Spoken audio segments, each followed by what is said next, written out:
Chapter 964. Huh. What did you say? Kun Sa slammed the wooden table in front of him, his face full of anger. What the hell is going on?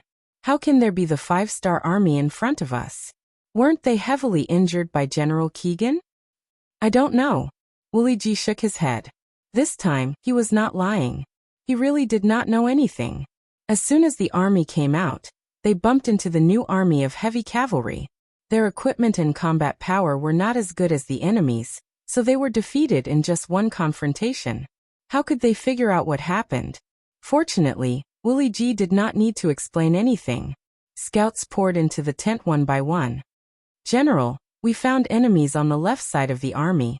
General, we found enemies on the right side of the army. General, we found enemies on the right side of the army. What? What's going on? Where did so many enemies come from? Can anyone explain to me?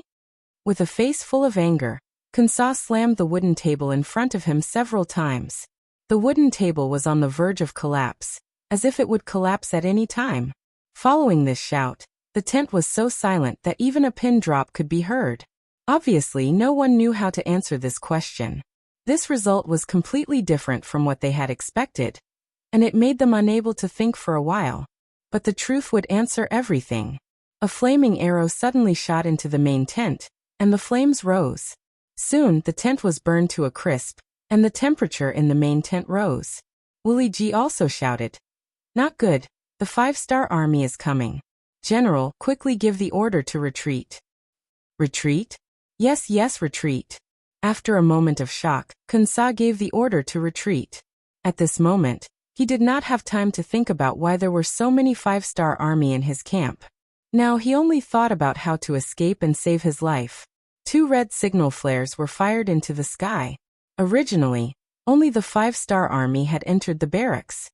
However, not long after, the 5-star army appeared from all directions.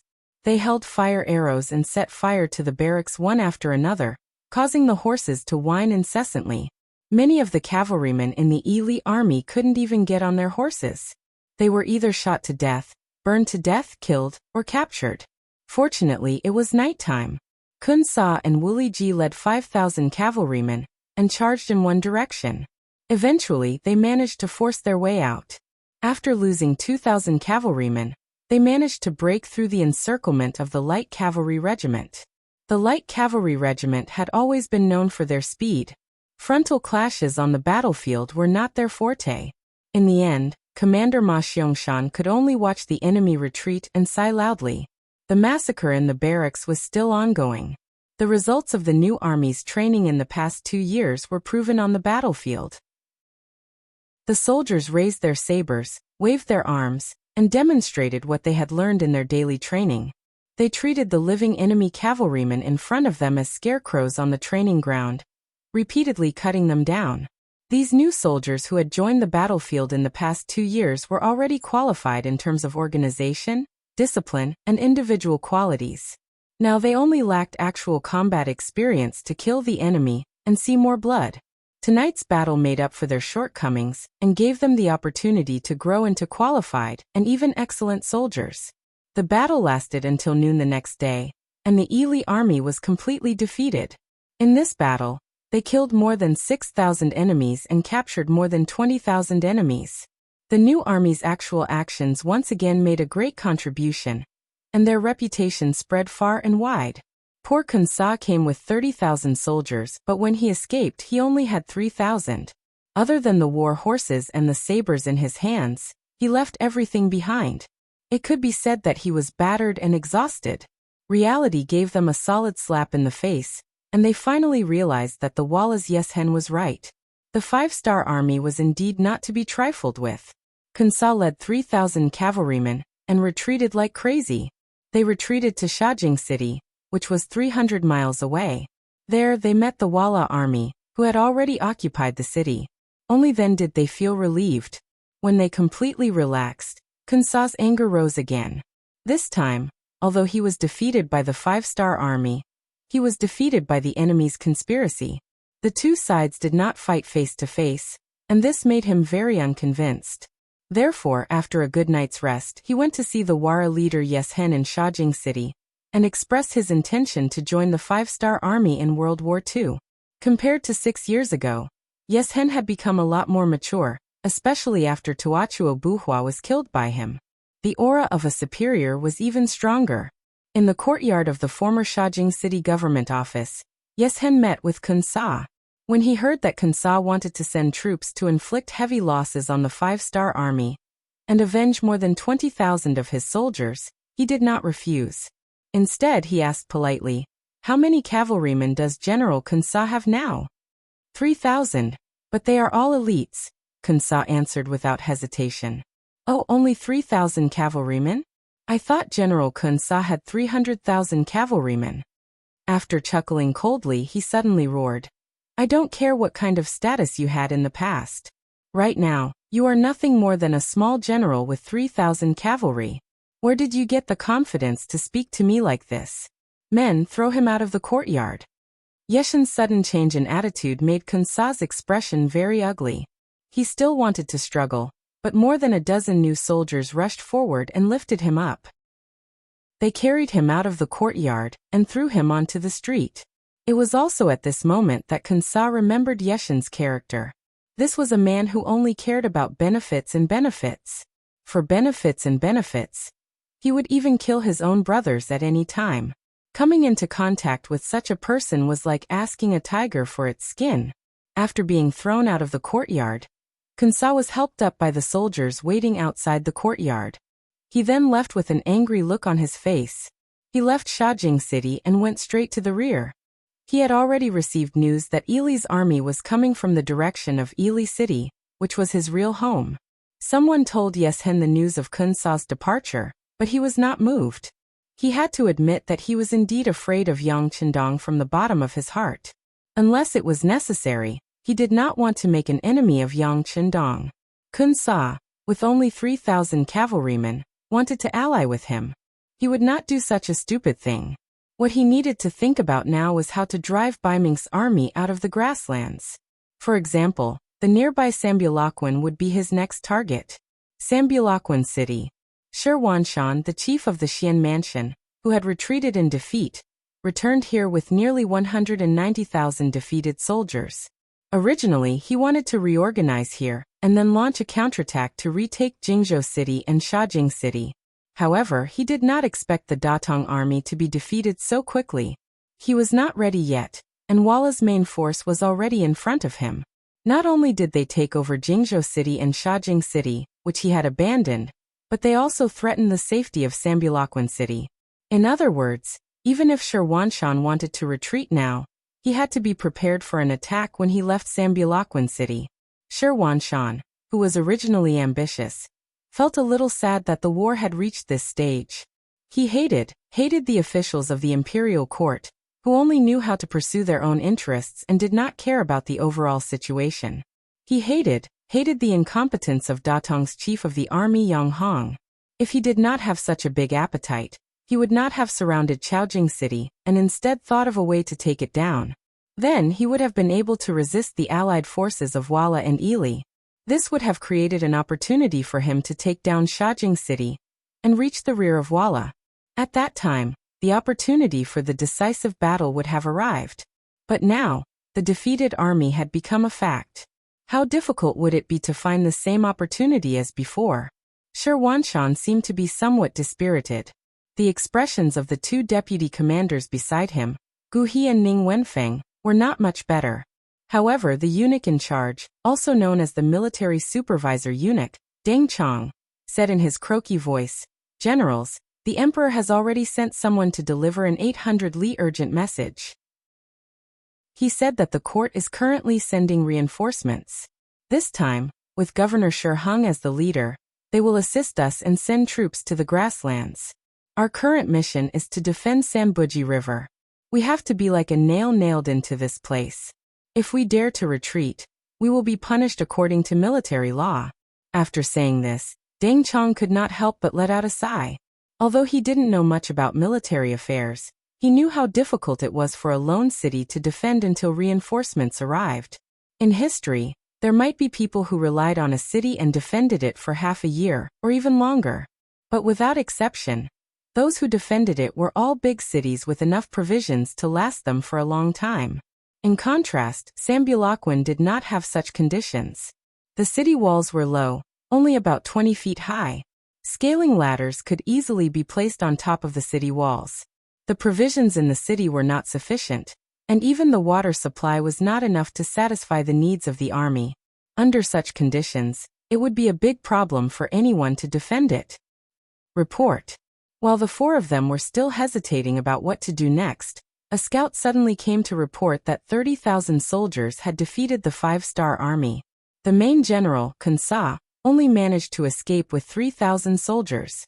When the news came out, Shirwanshan and the other 3 generals' expressions became even more complicated. In contrast, the 5-star army had won a great battle, but they had just suffered a great defeat. This stark contrast made them even more depressed and anxious. In the silent room, the deputy chief, Ancient River, suddenly said, "The 5-star army has fully grown. Even if we can defeat the Walla and the Ili one day, how are we going to deal with the 5-star army? Who is their opponent?" Chapter 965. Speaking of which, Guhi could be considered a valiant general. Among the 200,000 soldiers of the Xian mansion, even Shirwanshan was slightly inferior to him. Usually, he was the one who shouted the loudest, as if he didn't put the heroes of the world in his eyes. But now he actually asked this question. This was enough to show that he was a little afraid. Ancient River's words made the originally quiet room seem even quieter. Shirwanshan and Ning Wenfeng didn't say anything. They didn't know what to say, or how to answer this question. Only Deng Chong, the eunuch, suddenly said after a moment of silence, "General Ancient, what do you mean? Could it be that you're afraid?" As a eunuch, he only had one person to back him up, and that was the emperor. Anyone who disobeyed him would become his enemy. It was only because they were on good terms that Deng Chong normally didn't dare to say such things. If it was anyone else who dared to say such things, Deng Chong probably would have already called for soldiers to arrest them. "I'm afraid? What a joke. On the battlefield, when have I not led the soldiers? I'm just talking about something we'll have to face sooner or later." Faced with Deng Chong's question, Ancient River naturally wouldn't back down. In the face of a great enemy, if there was any internal strife, the situation in the city would be even worse. As the commander, Shirwanshan finally opened his mouth and said, all right. These are just private words. They can't be taken seriously. We should think about how to deal with the current situation, and how to deal with the Walla cavalry. The emperor has already said that we can't lose Sambulachuan. Otherwise, we'll be punished by military law. Since it's like this, if you don't want to die, quickly come up with a plan. It's not easy to defend. Without enough provisions, the morale of the army will fall into chaos as time goes on. Ning Wenfeng, who was famous for being a wise man, shook his head. We can have Talu think of a way to supply us with provisions. Also, this place isn't far from Datong Prefecture. We can think of something from there. Deng Chong also suggested. After following Shirwanshan for so long, he wasn't a complete novice when it came to military matters. He more or less had some common sense. Datong Prefecture? Hearing this, Ning Wenfeng shook his head.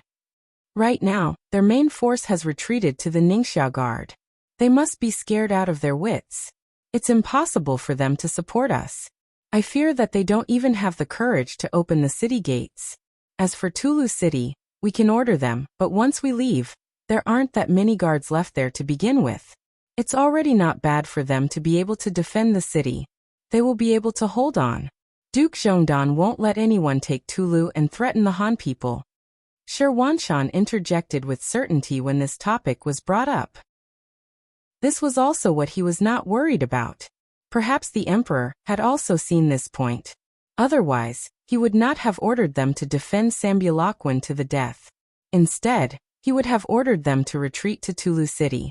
Regardless of how great of a threat Yang Qindong was to all sides and how fast his power rose, there was one thing that was not wrong.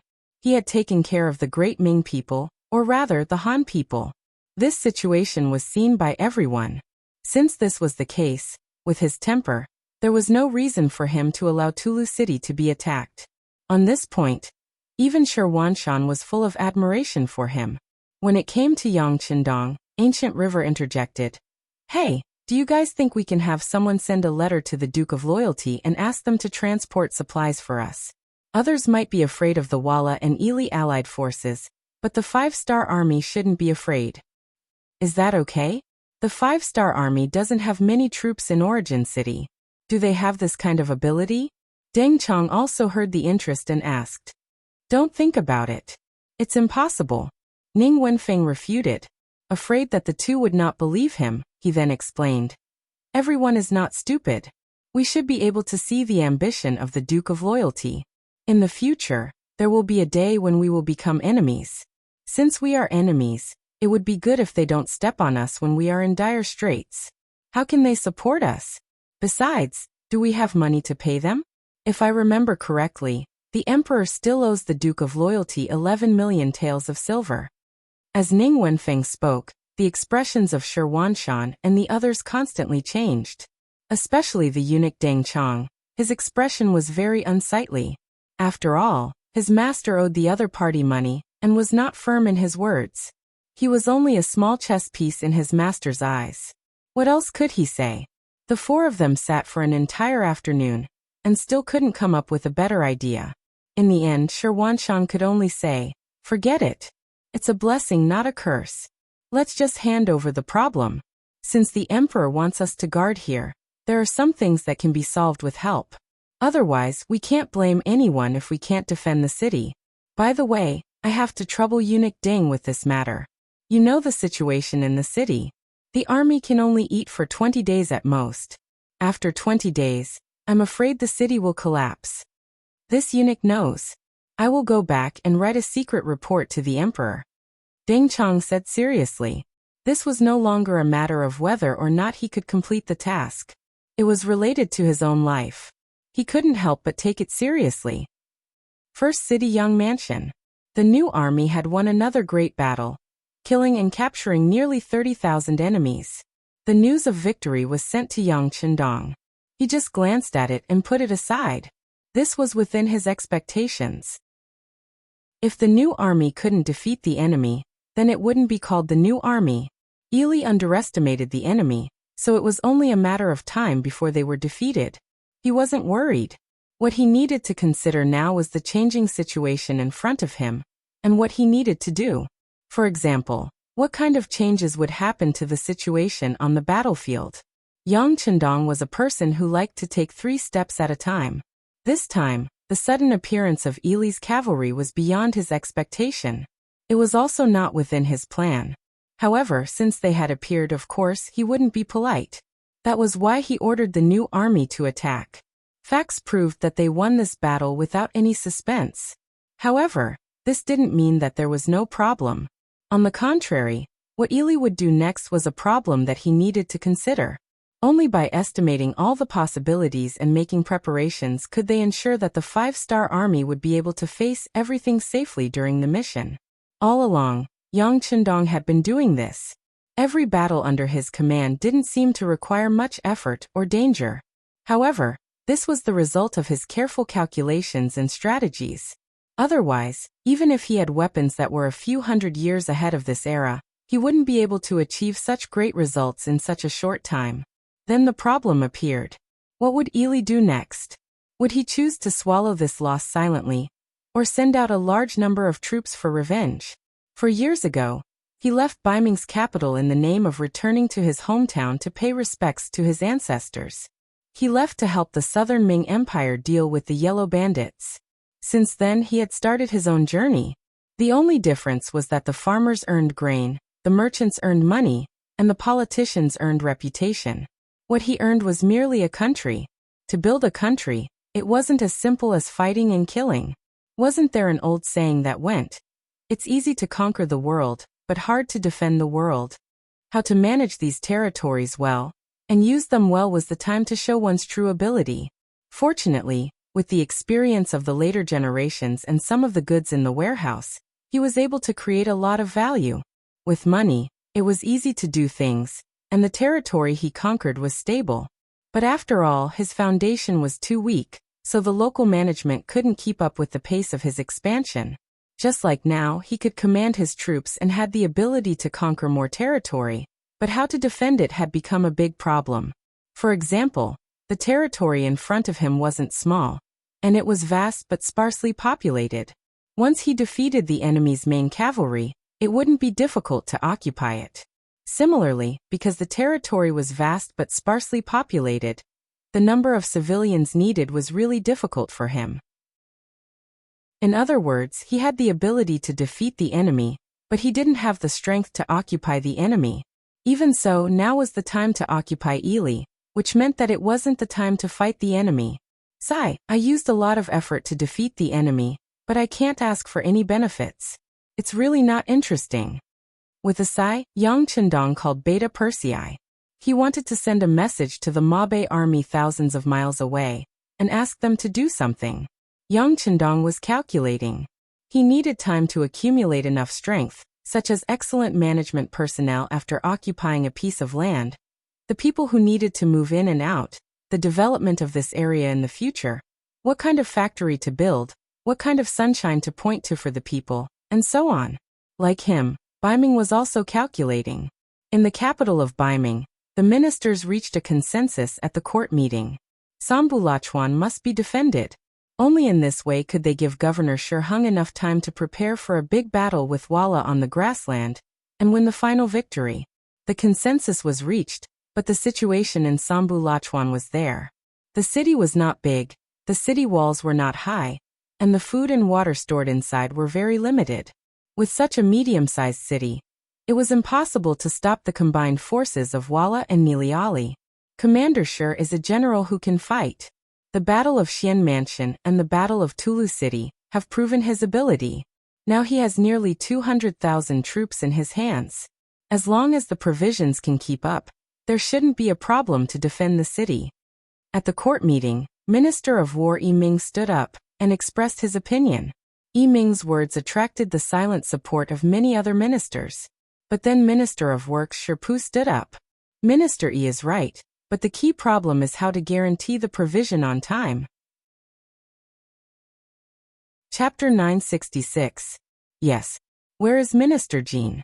How are the preparations for General Shi's army of 200,000 going? Sitting on the golden dragon throne, Zhu Qiyu nodded.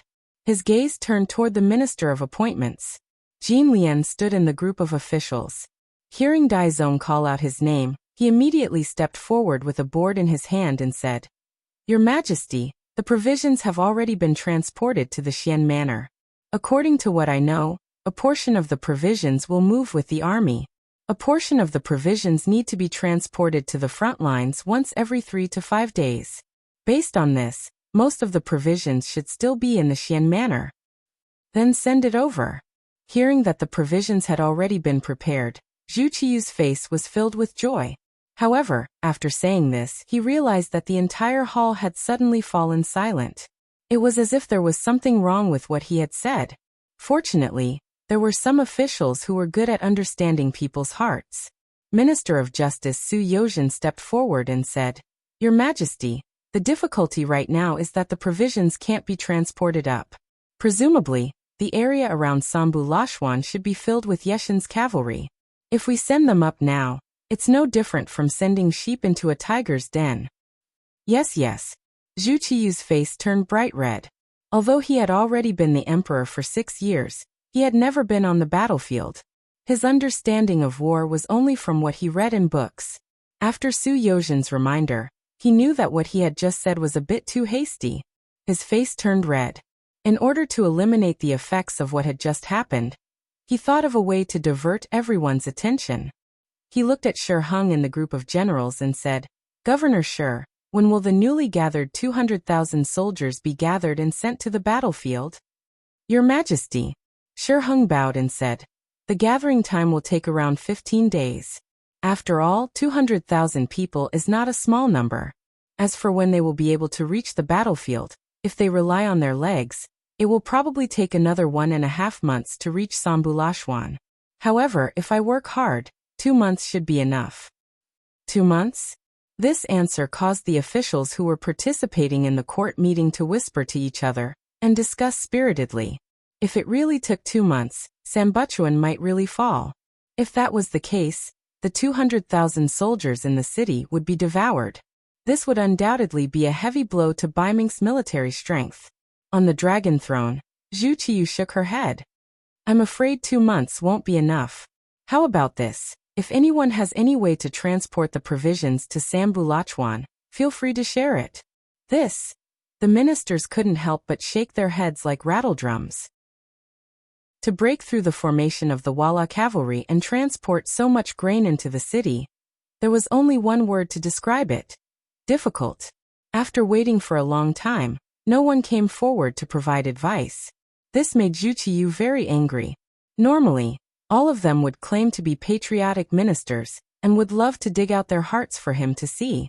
Or perhaps he was more capable than Guanzhong and Yu Yi. However, when faced with a difficult problem, all they did was shake their heads. How could Zhu Qiyu not be disappointed? After a while of discussion, the hall became quiet again. It was clear that no one had thought of a better idea. Seeing the reaction of the ministers and thinking about the fiery military situation ahead, Zhu Qiyu couldn't help but get angry. She slammed her hand on the dragon table and asked loudly, "My dear ministers, you are all the smartest and most capable people in the world. Don't tell me that even you don't have a better idea?" These words made the old ministers blush. However, there were some thick-skinned ones whose faces didn't change. To them, what they learned was how to govern the world, and how to govern the country with benevolence and righteousness. It wasn't some military book. It had to be said that this was the so-called Confucianism. It was just a theory within a theory. The more one read, the better one could write some good articles. This was also the use of it. They could pass the imperial examinations and obtain the qualifications to become an official. Then they would slowly waste their time and accumulate experience. Finally, they would become the so-called minister who governed the country. With such people, it was no wonder that the common people lived in an abyss of suffering. The hall was still silent. Zhu Qiyu's expression became more and more unsightly. He once again felt a sense of isolation and helplessness. He once again understood what it meant to regret not having enough help when it was time to use it. In the moment of silence, a voice suddenly sounded. Dressed in a second-rank official's robe, Minister of Justice Su Yozhen stepped out of his office and said, "Your Majesty, actually, if you want to transport provisions to Sambuchuan City, it isn't that troublesome. As long as one person is willing to agree, this matter is simple." Someone stepped out. This already made Zhu Qiyu very happy. The person who stepped out even thought of a solution. Zhu Qiyu immediately asked, "Beloved Minister Su, do you have a good idea? Quickly say it." Among the officials, the Minister of Rights, Hu Xiao, had been standing there with his eyes closed. When he saw Su Yozhen step out, his originally unconcerned expression instantly changed. His brows couldn't help but furrow together, but then slowly relax.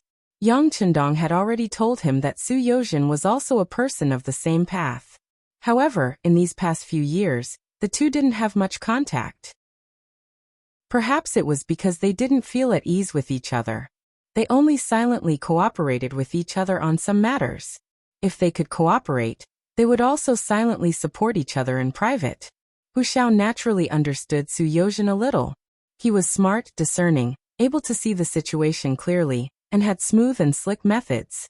However, him stepping out at this time was still out of Hu Xiao's expectations. He had already guessed what this person wanted to say. However, was it really good to involve Yang Chendong in this matter? The opponent this time was the allied cavalry of the Wala cavalry and the Ili cavalry. Did the 5-star army really have the strength to stop them? However, with Su Yozhen's personality, he rarely fought a battle that he wasn't confident in. Could it be that he had received Yang Chendong's secret order and wanted to take the initiative to participate in such a big event to share some benefits? Or was it all his own idea? While Hu Xiao was still guessing, Su Yozhen had already stepped out. He crossed his arms and said, "Your Majesty, if you want to resolve this situation, the only way is to ask the Duke of Loyalty. There is no other way." The Duke of Loyalty? Zhu Qiyu, who was sitting on the dragon throne, originally had a face full of expectation. At this moment, his expression became somewhat ugly. It was unknown when it started, But in the court of Biming, the words Duke of Loyalty had become a taboo. If it wasn't necessary, no one would mention it. Perhaps everyone knew that this person's influence was so great that it threatened the survival and development of Biming. However, this person's influence had already reached a certain level. He was no longer someone that could be casually suppressed.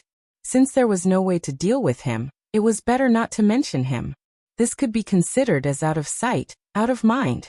But now Su Yozhen had broken this rule and took the initiative to mention him. An extremely clear expression of displeasure flashed across Dai Zong's face. The Duke of Loyalty? How could he have such an ability? Zhu Qiyu's voice carried a trace of dissatisfaction. Listen to the sound of gongs and drums. The ability of the officials to observe people's expressions was not small. Seeing that the emperor was a bit angry, the smartest thing to do was to immediately stop this topic. However, Su Yozhen had no way out now. Ever since Yang Chendong appeared in the capital of Biming and saw him at night, Su Yozhen, who had been wavering, knew that he had already boarded Yang Xie's ship. It was likely that it would be impossible for him to get off. The only thing he could do was to think of a way to prevent this ship from sinking in the sea, and find a way to sail further. After understanding this in his heart, he took the initiative to cooperate with Yang Xie. For example, when the Five-Star Army attacked North Korea, many of the officials in the court criticized the Five-Star Army for attacking a vassal state of the Ming Dynasty. This was clearly a form of disrespect to the Ming Dynasty. Not only did he not make a fuss with these people, he even privately found the Daizong Emperor, and said that North Korea was not part of the Ming Dynasty. Even if it was taken away, there was no real loss. It would be better to use this opportunity to ask the Five-Star Army for some war horses. After all, strength was the way of the king. As long as he had enough strength, he could take back what he lost sooner or later. It was Su Yozhen who came up with this idea.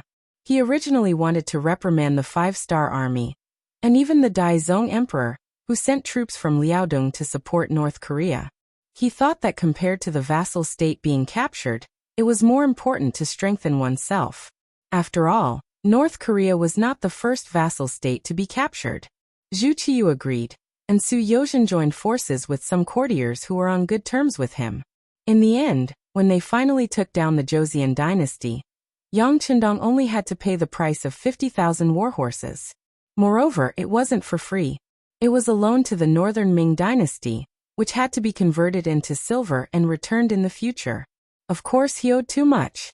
It was hard to say whether he could pay it back, but at least he owed money in name. The Five-Star Army actually captured North Korea in such a short period of time. This matter also made Su Yozhen have a further understanding of Yang Chendong's strength and understanding. After all, it was just some small countries in the south. It could be said that the barren land was occupied, and its influence was far from being so big. Then how powerful was the Five-Star Army? Su Yozhen had an idea. If possible, he wanted to go to the grassland's first city to take a look. He wanted to see what kind of scale Yang Xie's development had reached. If he wanted to go, he needed a dignified reason. Now that Sambuchuan was surrounded and in danger, he saw this as an opportunity. Su Yozhen stood up and spoke to the emperor. There was another reason why Su Yozhen had the courage to stand up.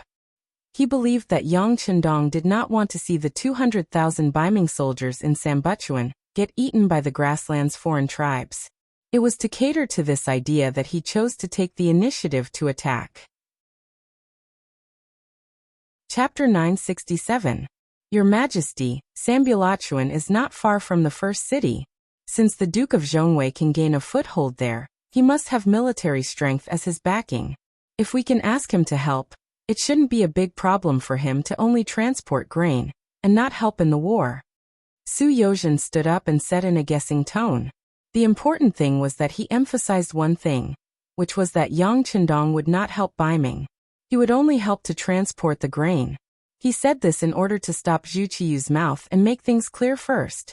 It might be possible to help transport the grain, but helping Biming to fight the Wara was not worth mentioning, because this was not Yang Chendong's intention.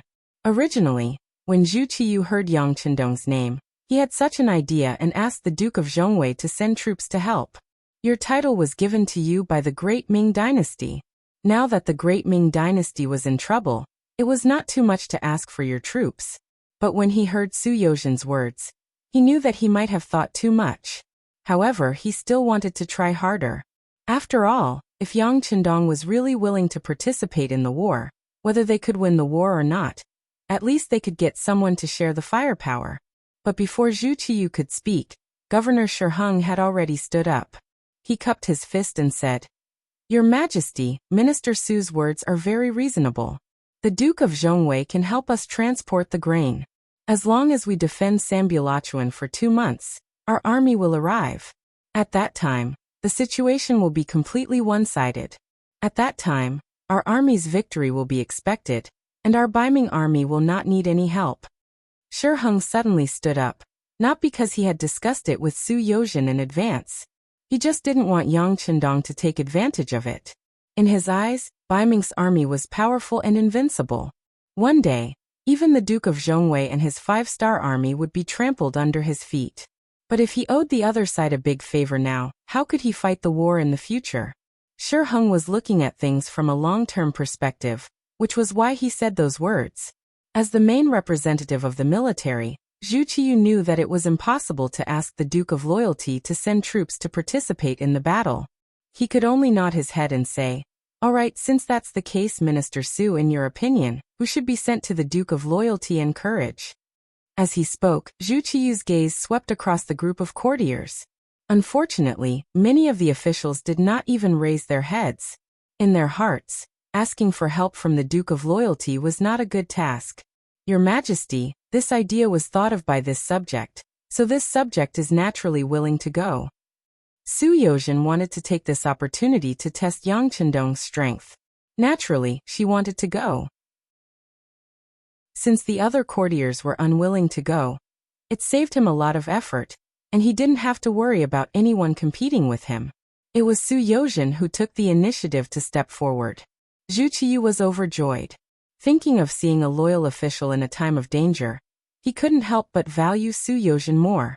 Thinking that this person had been promoted by him after he ascended to the throne, perhaps there would be a chance to put her in an important position. Immediately, he announced Su Yozhen as an imperial envoy to go to Shi City to discuss with the Duke of Loyalty, encourage the matter of assisting Sambulachuan City with provisions.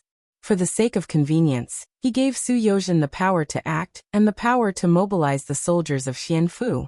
Su Yozhen immediately knelt on the ground and shouted, "Long live the Emperor!" Zhu Qiyu, who was very satisfied, was even happier. He nodded lightly at Jining, who was standing to the side with her back bent. The chief eunuch immediately understood and shouted loudly, "Court is dismissed. Minister Su, please stay. His Majesty wants to see you." The other courtiers left after shouting, "Long live the Emperor!" Su Yozhen walked straight to the back of the palace and ran into the chief eunuch Jining, who had come to greet him. The other chuckled and said in a congratulatory tone, "Congratulations to Minister Su for becoming an imperial envoy." "Ah, Jin Gonggong, what are you saying? We are all working for His Majesty. There is no need to mention any congratulations. It should be the same." Su Yozhen also had a smile on his face. As he spoke, a banknote of 1,000 taels of silver was passed from his hand to Jin Ying's hand without anyone noticing. His gaze turned slightly. After glancing at the banknote in his hand, Jin Ying's expression became even more joyful. "Minister Su is truly a pillar of the country. Don't worry. Since Minister Su has the heart, this Gonggong will naturally help where it is necessary. Many thanks, many thanks." Su Yozhen cupped his hands in thanks. The two of them walked almost side by side to the back of the palace. Zhu Qiyu had been waiting in the palace for a long time. When he saw Su Yozhen come, he couldn't hide the joy in the corners of his eyes. When all the courtiers were at their wits' end, this person could stand up and find a way to solve the problem. He was also willing to bravely take on the heavy burden. Based on these, he should value him more. "Someone give Minister Su a seat. This official doesn't dare." Su Yozhen immediately revealed a look of fear and trepidation. Speaking of which, this was the first time he was given a seat when he met with the Emperor in private. "Ah, Minister Su, this is His Majesty's good intentions. You were able to stand up in times of danger. This seat must be given. Jining, who had just received the banknote, immediately stood up and spoke to smooth things over. Suyojin, who had been polite to begin with, immediately revealed a very grateful expression. The rims of his eyes even reddened. It was as if he was about to shed tears of gratitude. He said, "This official thanks His Majesty. Many thanks His Majesty." Suyojin's buttocks sat down on the chair. What followed was naturally a scene of the monarch and his courtier chatting happily. "Minister Su, this time, you were able to take the initiative to stand up, come up with an idea, and accept this task. Zhen is very comforted. However, how confident are you that you will be able to persuade the Duke of Loyal Courage to transport the provisions for our army?" Zhu Qiyu's eyes were filled with anticipation as he asked. Although Suyojin was sitting on the chair, he still had a look of fear and trepidation. Seeing the emperor ask, he quickly replied, "In reply to His Majesty, about 50%. 50%? Only that much?" Zhu Qiyu's brows furrowed. He was clearly a bit dissatisfied. If that was the case, wouldn't it be very likely that he would be rejected? If that was the case, then as the emperor, his order was actually rejected by a subordinate. This was not a dignified thing to do. Even as the emperor, he cared a lot about face. Or perhaps he knew that he couldn't do it and still did it, so it was better not to do it. At least if he lost, his face would still be there. This was better than losing everything and being laughed at in private. Suyojin had been paying attention to the changes in Zhu Qiyu's expression. When he saw that the emperor was displeased, he quickly said, "Your Majesty, although the Duke of Loyal Courage doesn't need to participate in the battle this time, transporting the provisions to the heavily surrounded Sambu Lashwan city is no different from going to the battlefield. This official really doesn't have 100% confidence that I can persuade the Duke of Loyal Courage. Moreover, you also know that this official and the Duke of Loyal Courage have never gotten along. In the past, this official has even participated in a memorial to him. Speaking of which, this official really isn't a good persuader. If possible, could Your Majesty consider sending someone else?" Retreating in order to advance was what Suyojin wanted to express. He was prepared to make a request. If he couldn't take the initiative in his hands, how could this request be discussed? Zhu Qiyu naturally knew about the discord between Suyojin and Yang Qindong. This was also the important reason why he was relieved to promote this person. This time, when he was sent to the beginning city, he didn't have to worry about the two colluding. This was also the reason why he agreed to let the other party be the imperial envoy so quickly. Now that he heard that Suyojin wanted to shirk the responsibility, how could Zhu Qiyu be willing to let it go? He immediately said, "Dear official Su, what do you mean? How could this rule be easily broken by him?" Suyojin's proposal was too absurd. Chapter 968. Zhu Qiyu was angry, but Suyojin was not afraid. The current situation did not allow Daizong to make any other choice. If he could not make this request now, it would be even harder to find an opportunity in the future. Thus he did not immediately speak. Instead, he looked at Jining beside Zhu Qiyu. Since he had taken his money, it was time for him to speak up for him. Jining, who had only taken 1,000 taels of silver, was furious. Originally, he thought that Suyojin was going to be put in an important position. It would be beneficial for him to have a good relationship with him. In addition, there was money to be taken. Wasn't this the best of both worlds? But now this daring Suyojin actually proposed to make Yang Qindong Wang. This was something the emperor would never agree to. How did he have the guts to say this? It was only 1,000 taels of silver. It was impossible to order him to do such a big thing. At this moment he kept his mouth tightly shut. He had even thought of returning the 1,000 taels of silver to Suyojin when he sent her out. The emperor did not speak. Jining also did not speak. Suyojin simply knelt on the ground and did not speak. For a moment, the rear hall was silent. You could hear a pin drop. After a full quarter of an hour, Zhu Qiyu saw that Suyojin did not speak. He did not admit his mistake and did not take back his request. He couldn't help but say angrily, "Beloved official Su, your suggestion is not acceptable. You should change your request." Yes, then please take off this official's imperial envoy hat and send this official to prison, Su Yozhen said without backing down. Prison? Zhu Qiyu's eyes widened. Yes, without this condition, this official cannot convince the Duke of loyalty. Since this is the case, it is better not to go this time. Your Majesty can use this time to think of other methods. The lives of 200,000 soldiers cannot wait for long, Your Majesty. Su Yozhen spoke as if there was no other way. In the end, he did not forget to threaten with the lives of 200,000 Baiming soldiers. Hearing the threat, Zhu Qiyu immediately stood up from the dragon throne and said angrily, "Is there no other way other than this? This subject is slow-witted and cannot think of a better way." Su Yozhen simply knelt on the ground and said without even raising his head.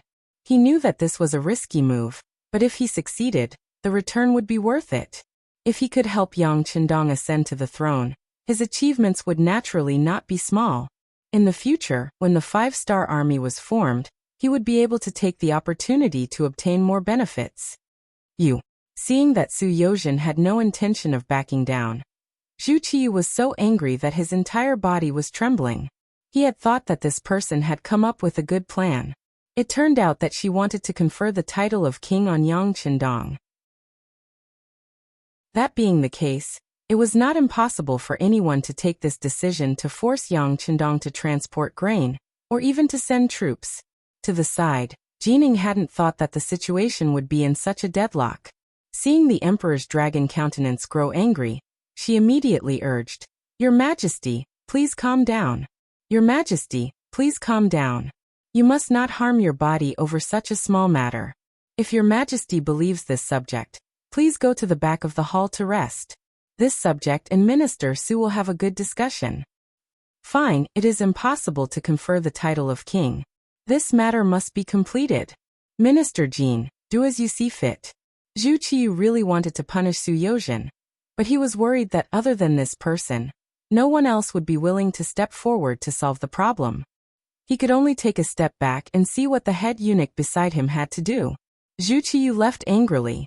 When only Su Shangshu and Jining were left in the hall, Su Yozhen slowly and unhurriedly stood up. She even casually patted the dust off her knees. There was not a trace of panic or nervousness on her face. Su Yozhen had originally thought that he had angered the emperor, and was already in a state of fear and trepidation.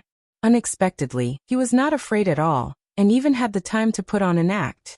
Jining was also angry and said, "Minister Su, you've gone too far. You've gone too far." Su Yozhen did not show any fear because of the other's anger. On the contrary, he smiled and said, "Jin Gonggong, do you think we have a choice right now? On one hand is the lives of 200,000 Baiming soldiers. On the other hand, it is only the title of king. I think Jin Gonggong can distinguish which is more important." The emperor clearly will not confer the title of king. How could Jining not know the importance of this matter? But when he thought of Zhu Qiyu's attitude, he still spoke truthfully. 50,000 taels. After this matter is completed, I will tell Duke of Zhongdang what Jin Gonggong has done. I think he will be able to take out 50,000 taels. Su Yozhen did not wait for Jining to continue speaking, and had already given a good price. This price stunned Jining. Then he said with a suspicious expression, "Could it be that Minister Su is one of Duke of Zhongdang's people?" Haha, what a joke. Su Yozhen's expression did not change, and his heart did not skip a beat.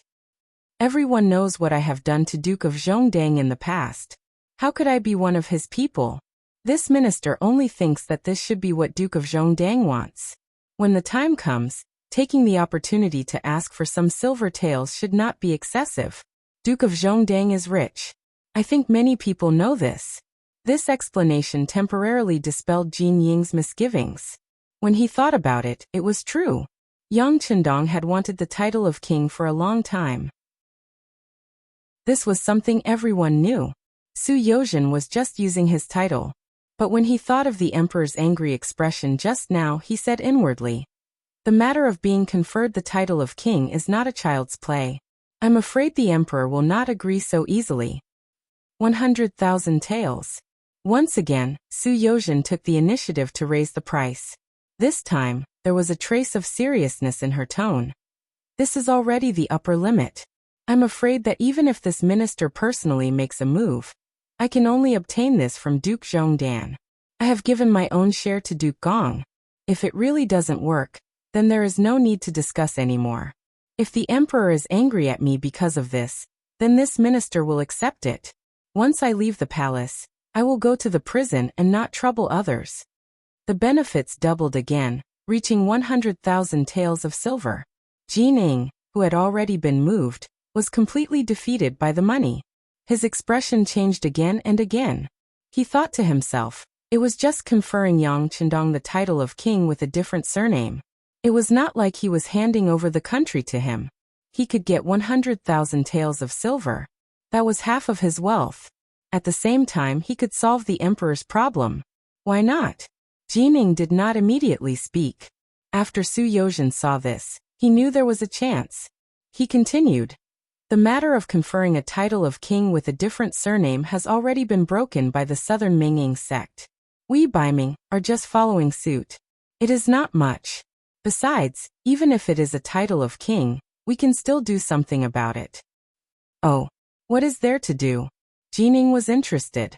Although he was someone Zhu Qiyu trusted very much, if he wanted to convince the other on such a big matter, he needed a good reason.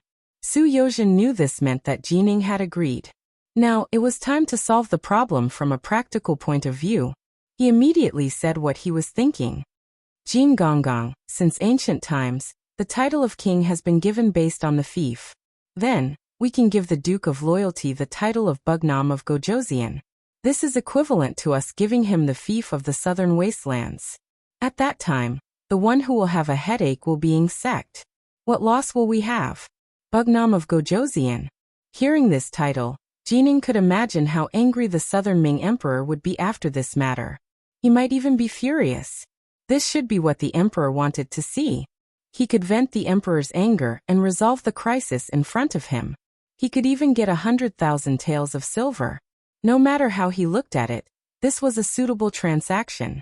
At this moment, a smile appeared on his face. Then he and Su Yozhen burst out laughing together. After Jining was convinced, he turned and walked towards the back of the hall. He didn't know what method he used. Perhaps Zhu Qiyu just wanted a way out. In any case, an hour later, Su Yozhen waited for Jining, who was holding the imperial edict. Minister Su, the emperor is wise and decisive. He has already agreed to confer the title of Bugnam of Gojoseon to the Duke of Loyalty. This is the imperial edict. Jining raised the imperial edict in his hand with a proud expression. Jin Gonggong is very capable. Su Yozhen gave him a thumbs up and sincerely praised him. Such an important matter as being conferred the title of prince was actually done by a single eunuch. It had to be said that the power of the eunuchs was truly heaven-defying. Just as Su Yozhen was about to reach out and take the imperial edict, Jining suddenly put the edict behind his back and said, Minister Su, it is too late. The emperor has another request. This time, all of the grain needed in Sambuchuan City will be provided by the Duke of Loyalty. This shouldn't be a problem, right? He didn't expect that Daizong would want to take advantage of such a small matter. He didn't have the bearing of a great nation at all. However, when he thought about how Yangxie's power could sell grain to the Southern Ming at a fair price, he thought that there shouldn't be a lack of grain. This shouldn't be a problem. He made the decision to agree. All right. When will we be able to get the 100,000 taels of silver? Jining put forward her second request first before her personal one. Su Yozhen cursed the other for being greedy in his heart. He didn't think that he wasn't much better. However, at this moment he still explained, Jin Gonggong, I haven't even seen the Duke of Loyalty. Where will I get the silver to pay? However, please don't worry. Since I have agreed, I will naturally do it. When I return from the origin city, it will be the day that the silver will be presented. If I don't fulfill my promise, with Jin Gonggong's power in the embroidered uniform guard, it won't be difficult to imprison me. Haha, Minister Su, what are you saying? I was just joking just now.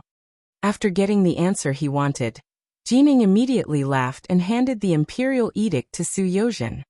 Minister Su, when Sambuchuan City is rescued, it will be the time when the emperor will personally announce the imperial edict to the world. This imperial edict will be enough to reassure the Duke of loyalty. The moment Jining handed over the imperial edict, he also mentioned the time when the imperial edict would be announced. Chapter 969. Good. Su Yozhen looked at the imperial edict carefully, and after finding that there were no problems, he was overjoyed.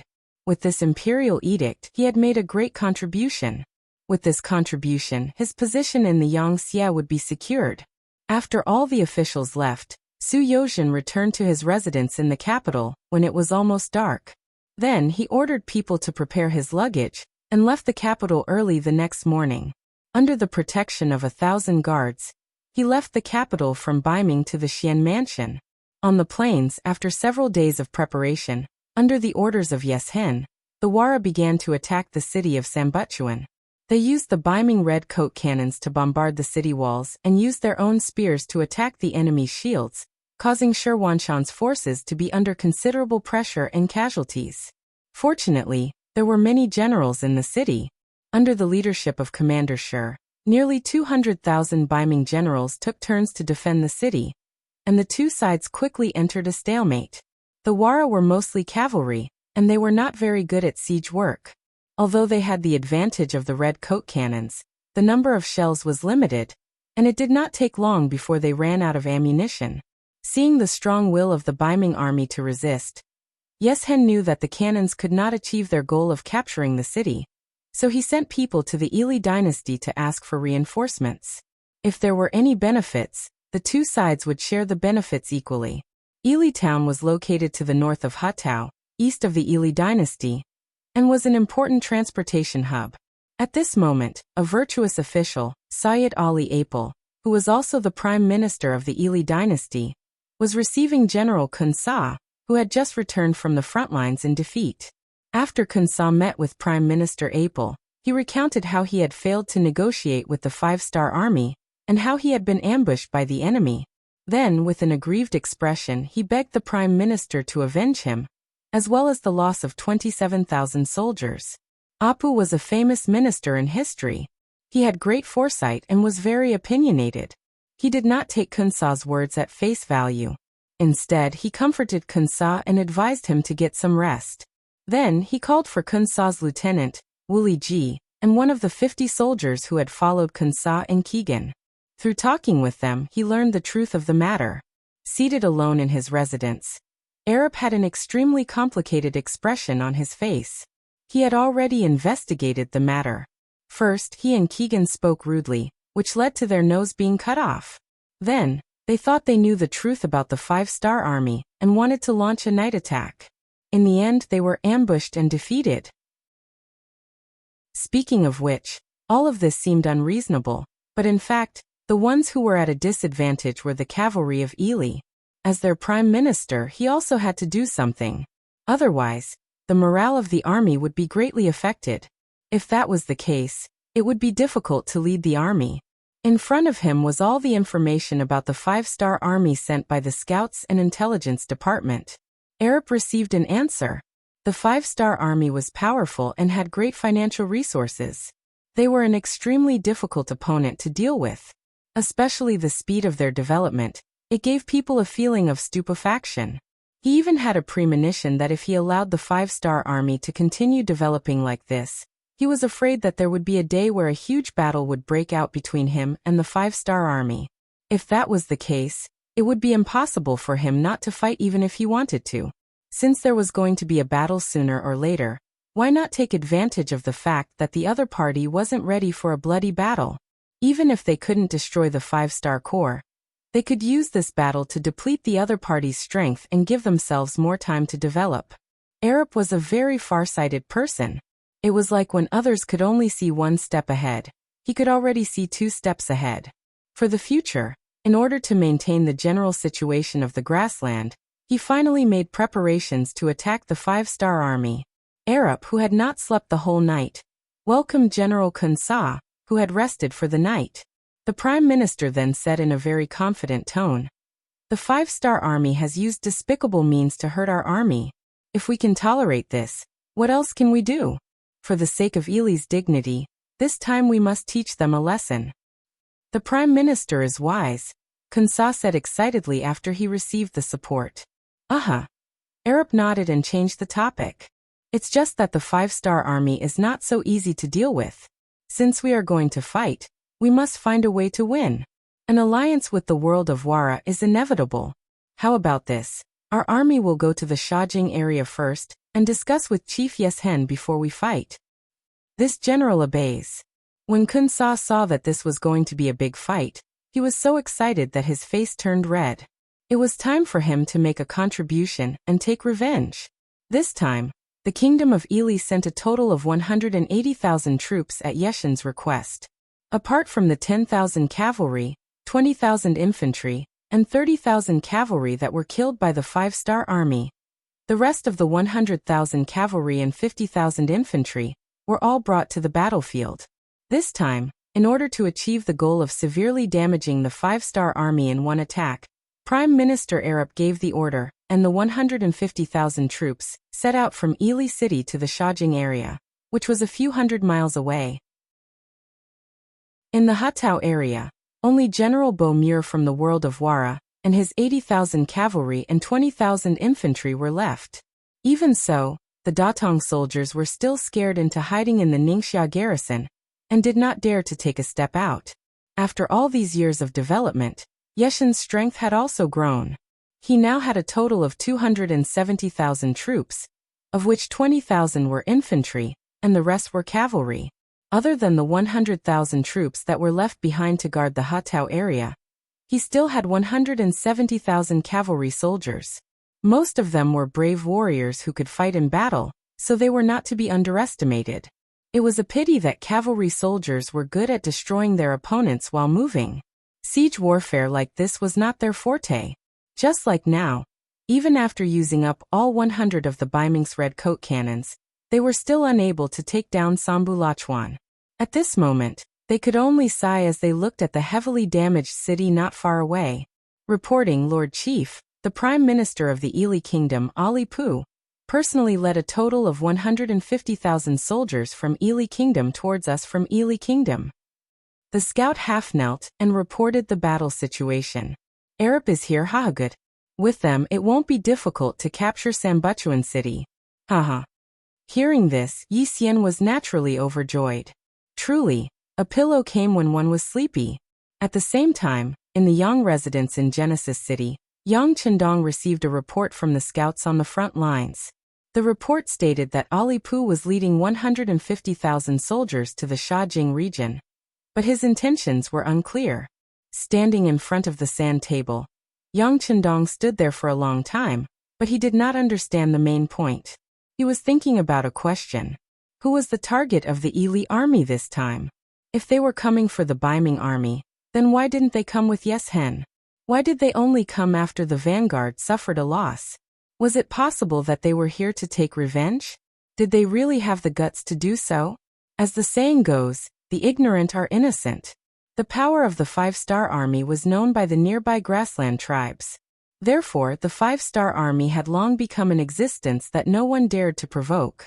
But because the distance was too far, the Ili army did not know the real situation of the 5-star army. Without understanding the situation, they might really do something stupid. Before he could figure this out completely, his personal telegrapher, Wang Shan, sent another telegram from the Security Bureau of the Northern Ming Dynasty. It explained in detail what happened in the imperial court of the Northern Ming Dynasty, and how Su Yozhen, the minister of the Ministry of Justice, asked to come to Shur City to persuade him to provide provisions to Sambuchuan City. Interesting. Looking at this telegram, Yang Chendong's eyes flashed with a meaningful smile. He had a feeling that Su Yozhen must have come to give him some good news. Otherwise, he wouldn't make such a big decision without asking for his permission. It was just that Baiming already owed him 11 million taels of silver. What benefits could they give him? Yang Chendong was not a god. Su Yozhen did not leak the news that he was going to be crowned king in advance. Of course, he would not be able to guess. Su Yozhen, who brought the imperial edict, rode a fast horse day and night after leaving Baiming's capital. Now that the military situation was urgent, there was no time to waste. The most important thing was that if the 5-star army couldn't provide provisions to Sambu Lachwan in time, once the city was breached, all of his plans would fail. The so-called king conferment would also come to nothing. In that case, his so-called great achievements would also disappear without a trace. Not wanting to see such an outcome, Su Yozhen was forced to change horses and not people along the way. The journey that should have taken a month took only 13 days to get out of Tala City and to the foot of the city. Su Yozhen was Baiming's Minister of Justice, a major second-rank civil official. He was an extremely important person even without any auxiliary officials. In order to show his respect, Yang Chendong took the initiative to come out of the city to welcome him. Several thousand cavalry stood on both sides, displaying such a grand display. While Su Yozhen, who had just arrived, was extremely moved, he was also inwardly shocked. As the Minister of Justice, he had tens of thousands of bailiffs under his command. Among them, there was no lack of capable people with extraordinary means. There were even some people who had made quite a name for themselves. Their murderous aura could often make criminals tremble all over just by standing there, and they would open their mouths to plead guilty before being tortured. Just from this aspect alone, Su Yozhen could be considered someone who had seen a bit of the world. At the very least, a normal formation would not scare him. In his eyes, the killing intent of a murderer was nothing much. He was already used to it. Only now, when he saw these cavalry soldiers, did he understand what it meant to be a small fry in front of a great one. There would always be someone stronger. Chapter 970. These cavalrymen were just sitting on their horses, but their murderous aura was overflowing. They were imposing without being angry, giving Su Yozhen a very oppressive feeling. In addition, they had been on the road nonstop for days without rest. At this moment, his face was frighteningly pale. "You can all leave." Yang Chendong noticed the change in Su Yozhen and knew that the deterrence effect had worked. He immediately waved his hand at the commander of the 1st Cavalry Division, Tian Hu. That's right, the cavalrymen who stood on both sides and temporarily acted as the welcoming team were Tian Hu's 1st Cavalry Division. This was their first appearance after returning to the beginning city. Before this, Tian Hu had been selecting and evaluating the new members of the cavalry division. From the original 3 divisions to the current 5 divisions, almost half of the military strength was expanded. This was naturally a good thing for Tian Hu. However, how to increase the number of people without losing the combat power was the problem he should consider. In order to achieve the individual quality of every soldier, and to be able to exert enough strength and play a role on the battlefield, Tian Hu personally participated in the evaluation. In this way, he selected people one by one. It was not easy to gather more than 4,000 people and complete the task of expanding the division. It was just a source of 4,000 soldiers, but it took a few months. Just from this point alone, the combat power of the 1st Cavalry Division would only become stronger. Even Yang Chendong was looking forward to their performance on the battlefield. The 1st Cavalry Division's first appearance scared the senior officials sent by the Imperial Court of Baiming. Although the commander, Tian Hu, looked serious, he was in a good mood. Obviously, he was very satisfied with this result. Until Yang Chendong waved his hand, he led the team to continue their inhuman training. Perhaps Su Yozhen was tired, or perhaps she was afraid, but she was sent to rest in the carriage. Yang Chendong wanted to know the other party's intentions for coming here, mainly to see what kind of conditions the substitute sect master Zhu Qiyu could offer, and whether or not he would be moved. However, looking at Su Yozhen's current state, it was clear that they couldn't discuss anything.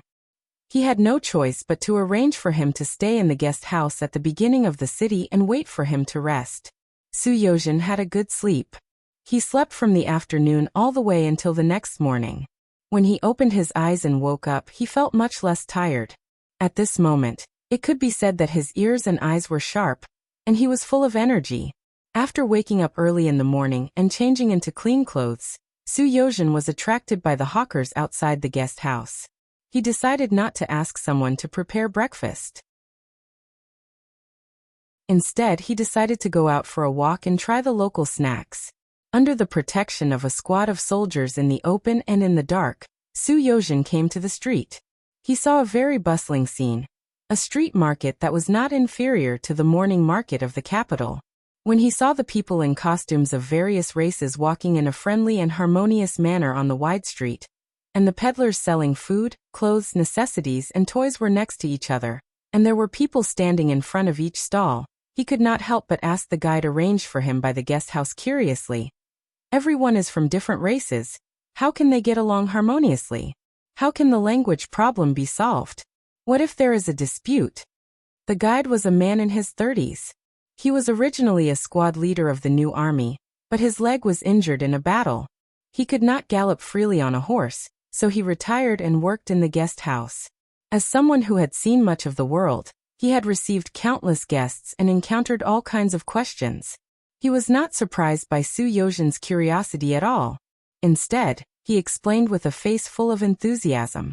Sir, please rest assured. The language problem has long been regulated. When you enter the first city, you must speak Chinese in public. For this reason, there is a special Chinese class for everyone to learn, and it is free.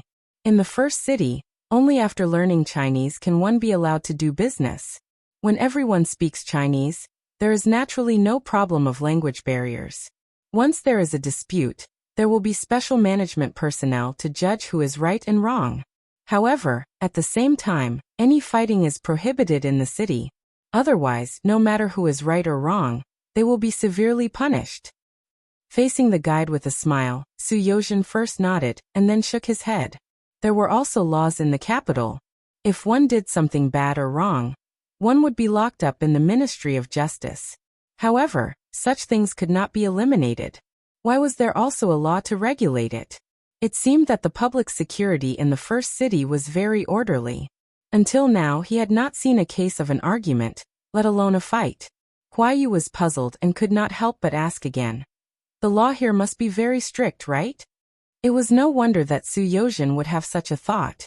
If the law was not strict, there would definitely be people who could not help but suppress their temper and violate the law. Only harsh laws could make people have no choice but to restrain their temperament under high pressure. Sir, you're right. The law in the first city is quite strict. Once someone makes a mistake, the lightest punishment is a warning, and the heaviest punishment is a beheading. The guide nodded and answered with a straight face. Beheaded? That will make everyone afraid from the bottom of their hearts. Su Yozhen said this as the Minister of Justice. As soon as he finished speaking, the guide beside him shook his head. Sir, you're wrong. Although there is the crime of being beheaded, in fact there are very few people who are beheaded. After all, if they are not vicious and evil people, they won't be sentenced to such a heavy sentence. In fact, what everyone is most afraid of is being kicked out of the first city, and being ordered to never enter all the cities under the jurisdiction of the 5-star army. This is the most unacceptable thing for ordinary people. Being expelled? Although this is also a heavy sentence, it doesn't seem to be a very serious matter. Su Yozhen had a look of disagreement on her face. It's just being kicked out of the city. Isn't there a saying in the underworld that if there's no place for you, there will be a place for you? No.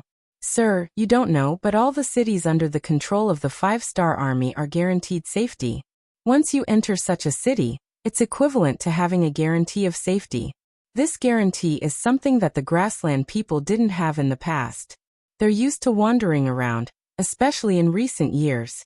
They're even prepared to have a machete on their necks in the middle of the night, when they sleep at night. This makes them feel too insecure, and this sense of security happens to be given to everyone by the 5-star army.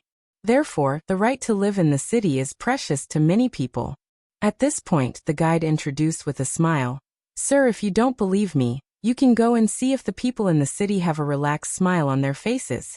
This is the charm of the 5-star army city because everyone knows that as long as they abide by the law here, no one will threaten their safety. They can also live a happy life with their hands. Isn't this what the ordinary people need? The words "what the ordinary people need" caused Su Yozhen's face to turn red. Indeed, what the ordinary people wanted was to have food to eat, clothes to wear, and a house to sleep in. As long as these conditions were met, they would usually become very obedient under normal circumstances. However, this simple request wasn't something that all governments could fulfill. They continued to walk on the street, looking and carefully observing. Just as the guide said, most of the ordinary people had a very natural and relaxed smile on their faces. This kind of smile was rare even in the capital of Baiming. It had been less than 3 years since the establishment of the first city, but now it was so prosperous. Just on this point, Su Yozhen had to admire Yang Qindong's ability. This made him even more determined to follow in Yang Qindong's footsteps and not waver easily. After having breakfast on the street, he found time to chat with some ordinary people. After having a clearer understanding of the situation in the first city, Beta Persei appeared beside him. "Minister Su, you're in a good mood." "Ah. It's Brother Beta Persei. Did the Duke of Loyalty summon me?" At this moment, Su Yozhen's attitude became more respectful. "That's right. I went to the guest house and found that Sir Su was not there. It turns out that you're here to check on the situation of the people. How is it? When are you going to see the young master?" Beta Persei said unhurriedly. Originally, Yang Qindong's order to him was very relaxed, and everything was based on Su Yozhen's own decision. I'll go now. Su Yozhen held a copy of the First City's Yang report in his hand and raised his arm. From this newspaper, he had a clearer understanding of the situation in the First City. He had a clear understanding that this was indeed a developing and thriving city. Although its foundation was still lacking, it was full of vitality. Anyone with a little knowledge could see its potential. In particular, Yang Baozhong had specially opened a current affairs column, which clearly talked about the war that was going on in Sambuchuan City hundreds of miles away. Everything was written on the surface, but there was not the slightest bit of panic in the first city. This alone was something that the capital of Baiming could not compare to. Compared to the people there who were afraid of war, and the imperial court had to block all unfavorable news of the war. The calmness of the people here surprised Su Yozhen. They were not afraid of war. What kind of courage was this? How did Yang Qindong do this? All of this made Su Yozhen curious. Now he wanted to see Yang Qindong and get an answer. "Okay, Sir Su, please come with me."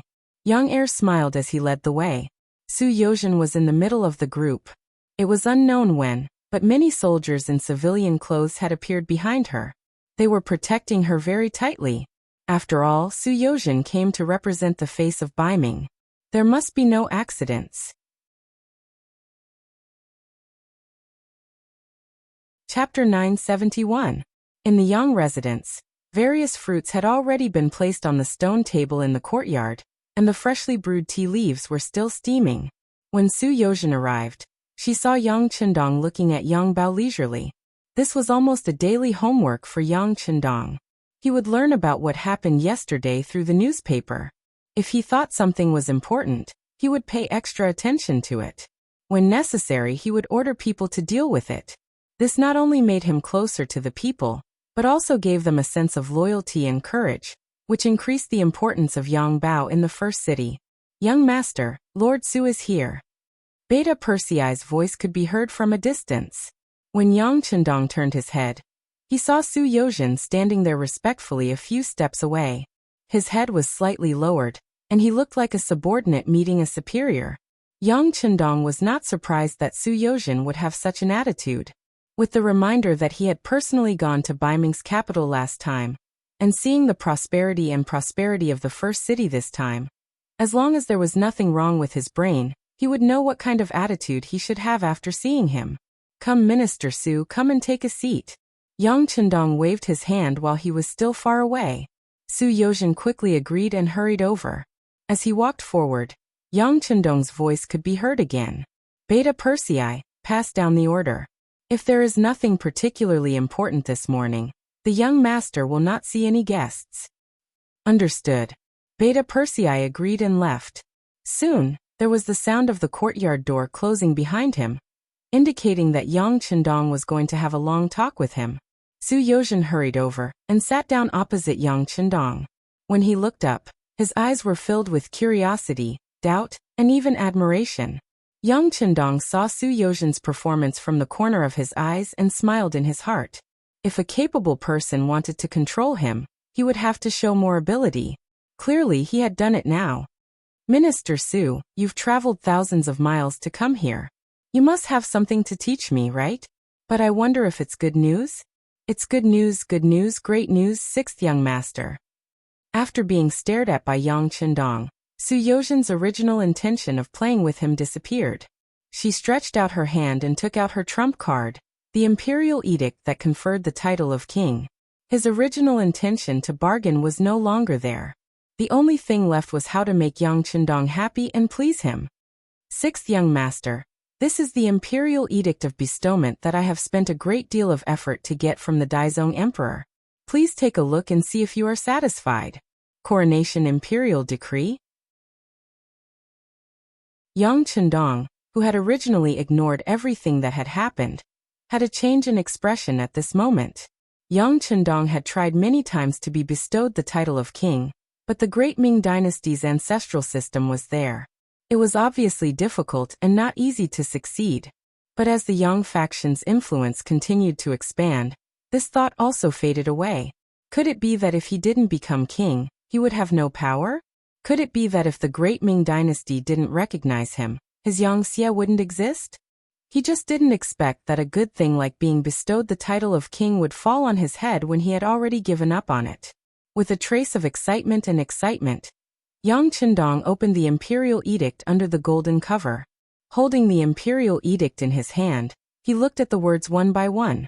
After a while, Yang Qindong's voice sounded with a sigh.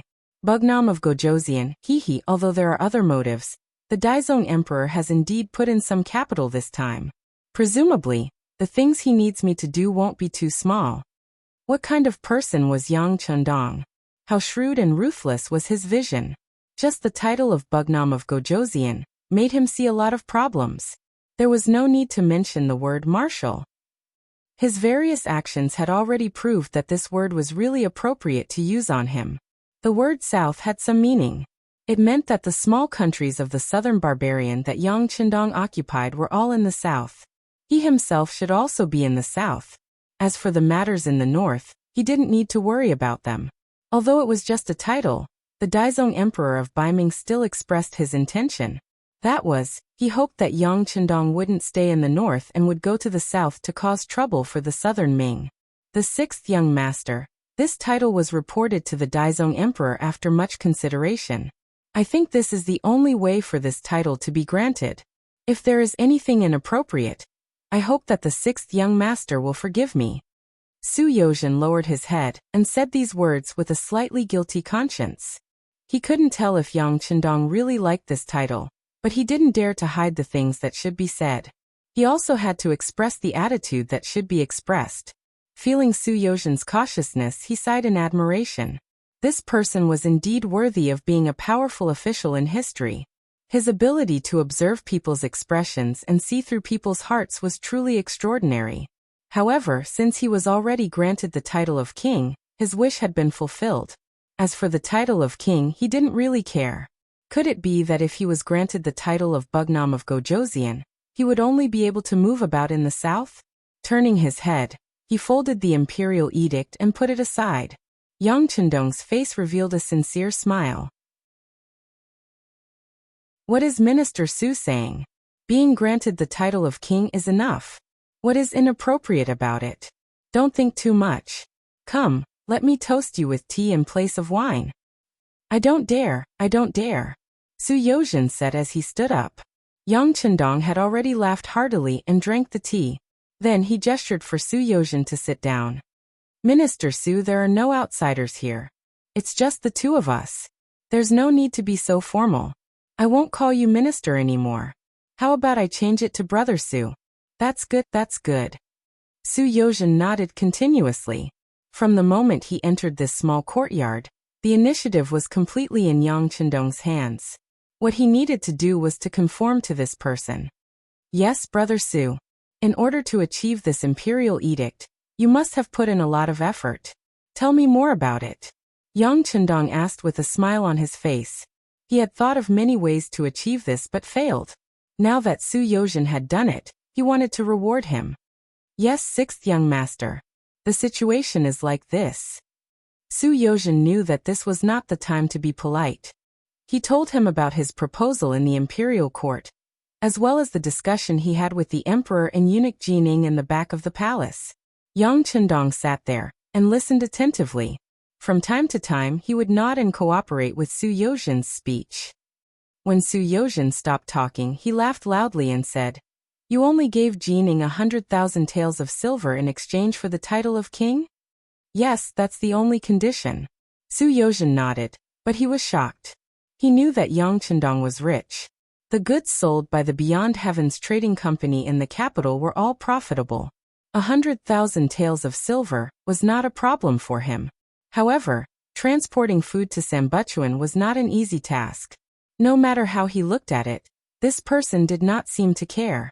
Without Su Yozhen's shock at the imperial court, Yang Chendong spoke again. "All right, if it's only a small matter, this king can agree to it right now." At this moment, he considered himself to be the Bugnam of Gojoseon. After saying this, he said generously, "Brother Su has worked hard this time.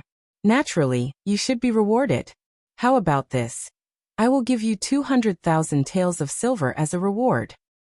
This way, she could earn 200,000 taels of silver. Su Yozhen's heart was naturally overjoyed, but her face still had to put on a look of refusal. "A sixth young master, you can't do this. You said that we are on the same boat, and I will be your subordinate in the future. How can you give me money like this?" I have to give. If you have done well, you should be rewarded. This is my rule." "All right, Brother Su, I will not refuse. If I continue to refuse, I will only think that 200,000 taels of silver is too little." "All right then, thank you, sixth young master." Su Yozhen immediately stopped talking. He knew what it meant to be insatiable. He also knew that such people were the most disliked. He knew when to stop. Yes. Seeing that Su Yozhen was so tactful, Yang Chendong smiled in satisfaction. Then his tone changed. "With just this small benefit, I'm afraid it is not enough to make this a reality. I think Daizong still needs to give a gift. How about this? Give him 5 million taels of silver." "Give Daizong 5 million taels of silver?" When he heard this, Su Yozhen's eyes widened. He didn't know what was wrong with Yang Chendong to say such a thing. Could it be that he had too much money? Even if others didn't ask for money, he still wanted to give them money? Su Yozhen had wrongly accused Yang Chendong. Yang Xie had opened up a business path. Many of the products were not available outside. He had indeed relied on this to make a lot of money. However, ever since Yang Xie was established, it was not an exaggeration to say that he spent money like water. Especially after occupying a piece of land, he needed a lot of money to build it.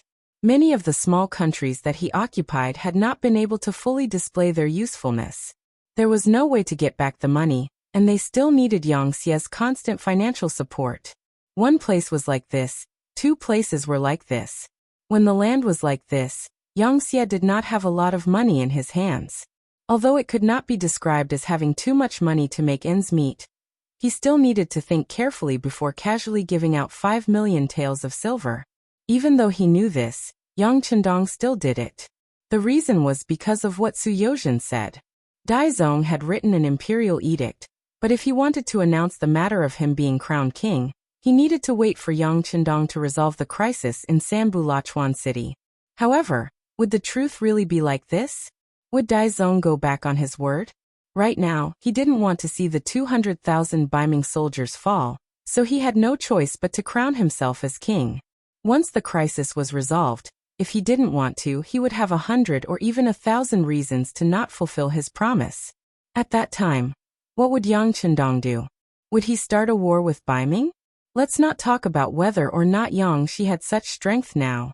Just the fact that once the war started, it would be a kind of damage to the Han people. This was far from what Yang Chendong wanted to see. Thus, in order to prevent him from breaking his promise, he had to give Baiming 5 million taels of silver.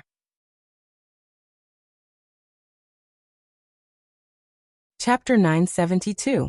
Of course, Yang Chendong also had his own thoughts on how to give out the money since they were both giving it to him. He wouldn't just give out the money. His true intention was to take advantage of the situation to Baiming the imperial court.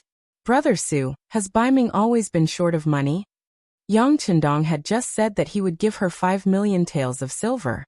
Su Yozhen was also taken aback by his sudden change in tone.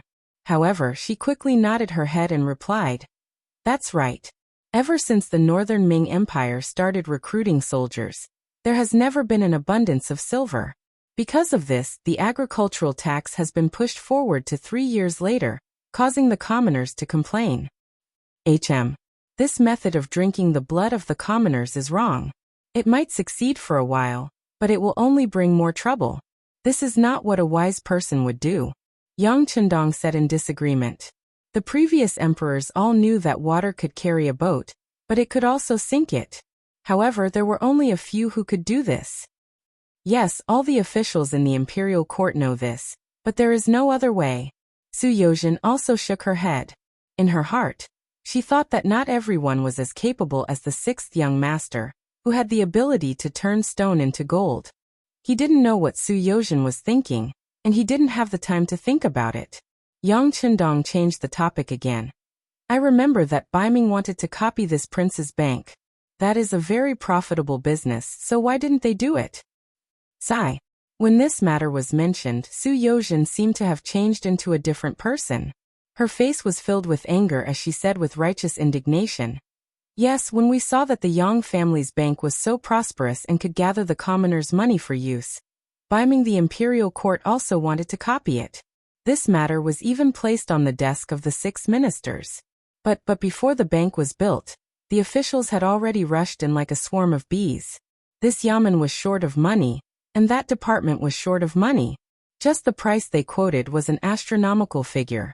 If that was the case, they would take away as much money as the bank deposited.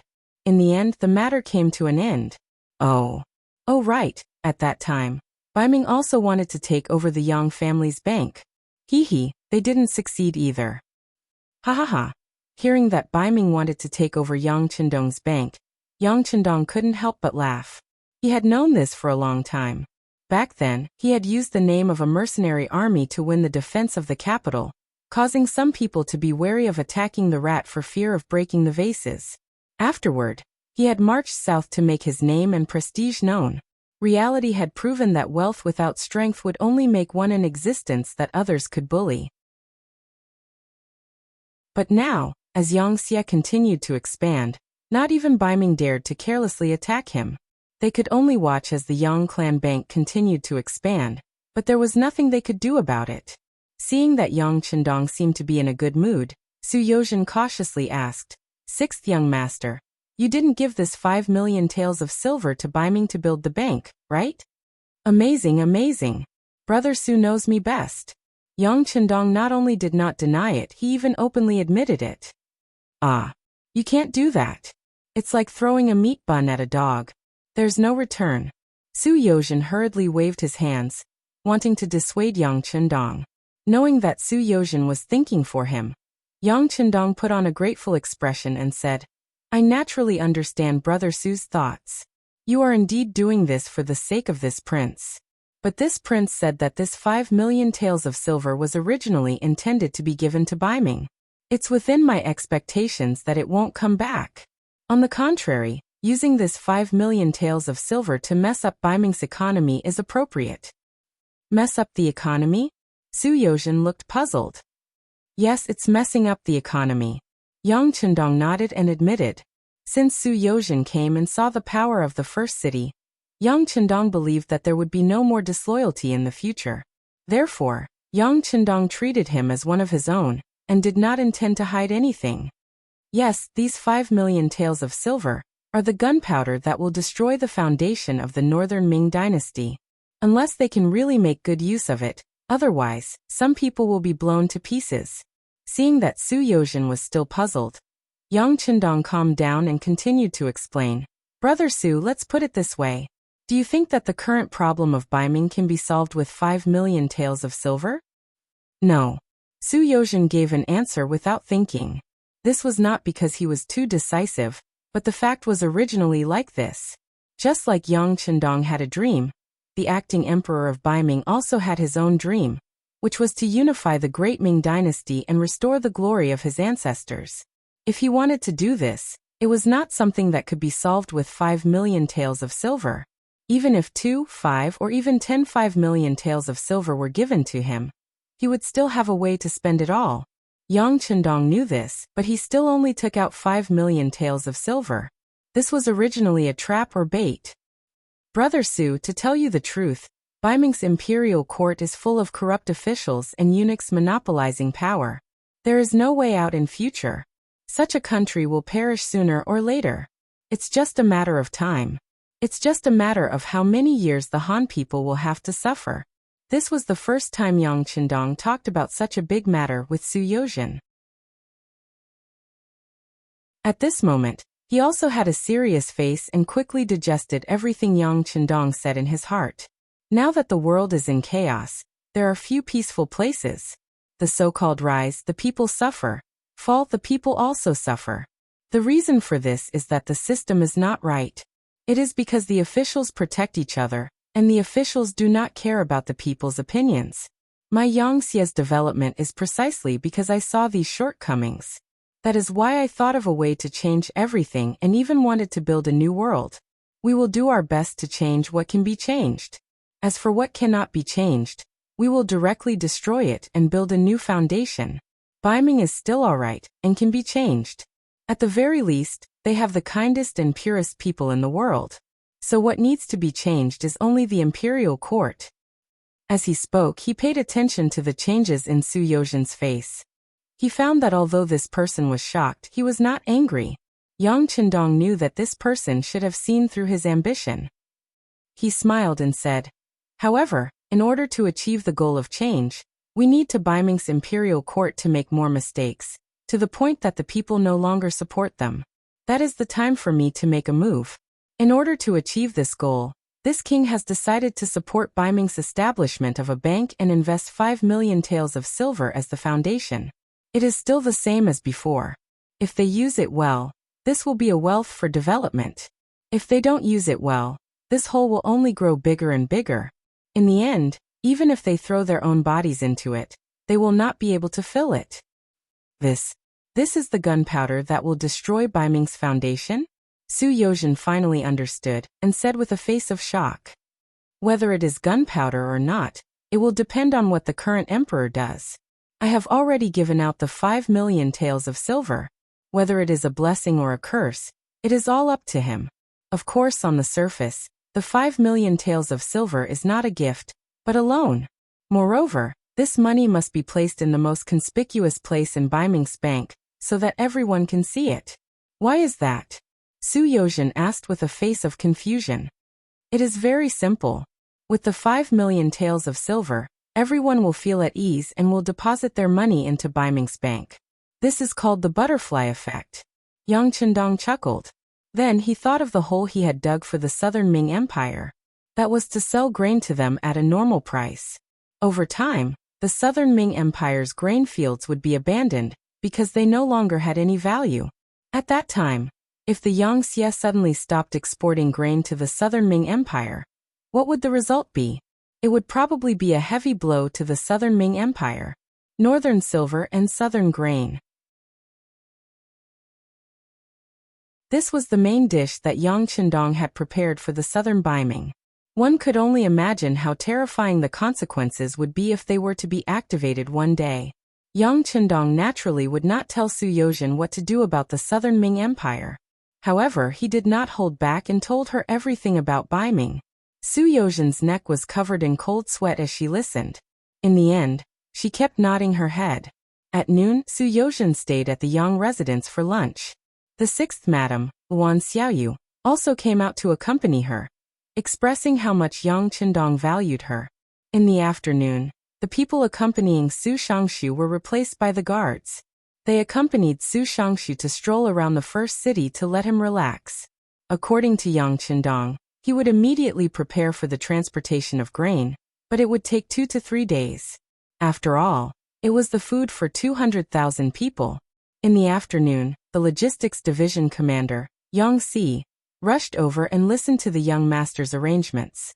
The new army commander, Tiger's Mane, and Beta Persei were responsible for accompanying him. Yang Chendong continuously reported a lot of numbers, all of which were prepared to be sent to Sambuchuan City. As the largest city in the grassland, the first city naturally prepared a lot of necessities like grain. It was just a month and a half's worth of grain for 200,000 people, so it was not a big problem. After Yang Qindong finished giving out the orders one by one, Yang Si naturally nodded his head continuously, indicating that he would do it as soon as he went back. He would try to prepare everything in the shortest time possible and send it to Sambuchuan City on the carriage. When Commander Tiger's Mane saw that they were going to transport grain to Beiming, he immediately expressed a different opinion. Young Master, you said that we will have a battle with Beiming and Southern Ming Empire sooner or later. Why are we sending them grain now? Isn't this helping our opponents and helping them become stronger? Well, a battle is inevitable, but how big the scale of this battle is can be carefully considered. Let's put it this way. If we do it well, the scale of this battle may be very small, so small that it can be ignored. On the contrary, if the preparation is not done well, the scale of this battle will be very big. Even if we win, Southern Ming Beiming will not be able to recover. If that's the case, after we move there, we will need to spend more energy to help them develop. In contrast, we are just transporting some grain now. It's nothing compared to what we will have to pay in the future. The three people in front of him were very close to him, so he naturally told them everything without hiding anything.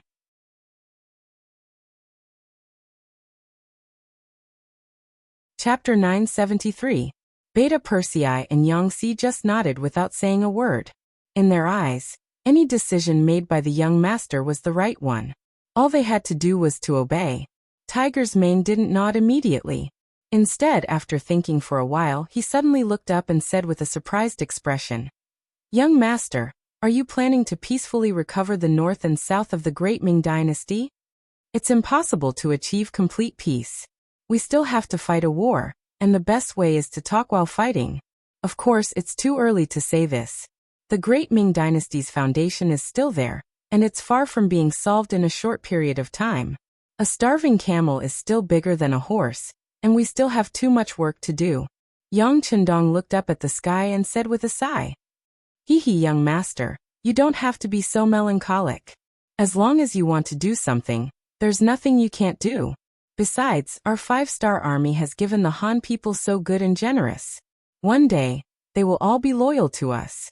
At that time, maybe the Great Ming Dynasty will really be defeated without a fight." Beta Persei saw that the young master's mood seemed a little heavy, so he quickly interjected. This finally attracted Yang Qindong's smile. "Not bad, Beta Persei is getting better at talking. Hee hee, it's all thanks to young master's good teaching, good teaching." Beta Persei scratched his head and showed a silly expression. "Okay, don't flatter me here, go and prepare." Yang Qindong smiled and waved his hand. Tiger's Mane, Beta Persei, and Yang Si all turned around and left. When Tiger's Man left, he was both excited and worried. When he returned to the barracks, he went straight to the deputy commander's office. As soon as he entered the room, he told him about the young master's plan to send provisions to Beiming's army in Sanbuchuan. Is the 6th young master going to make a move? When Sherbei heard this, his eyes revealed a slightly shocked expression. Wait a minute, it's just a delivery of provisions. They didn't say that they were going to start a war. Tiger's Mane's expression turned serious when he heard this. Shibi shook his head and said, "We're already planning to send food to Sambuchuan. Why would the War of Wara agree?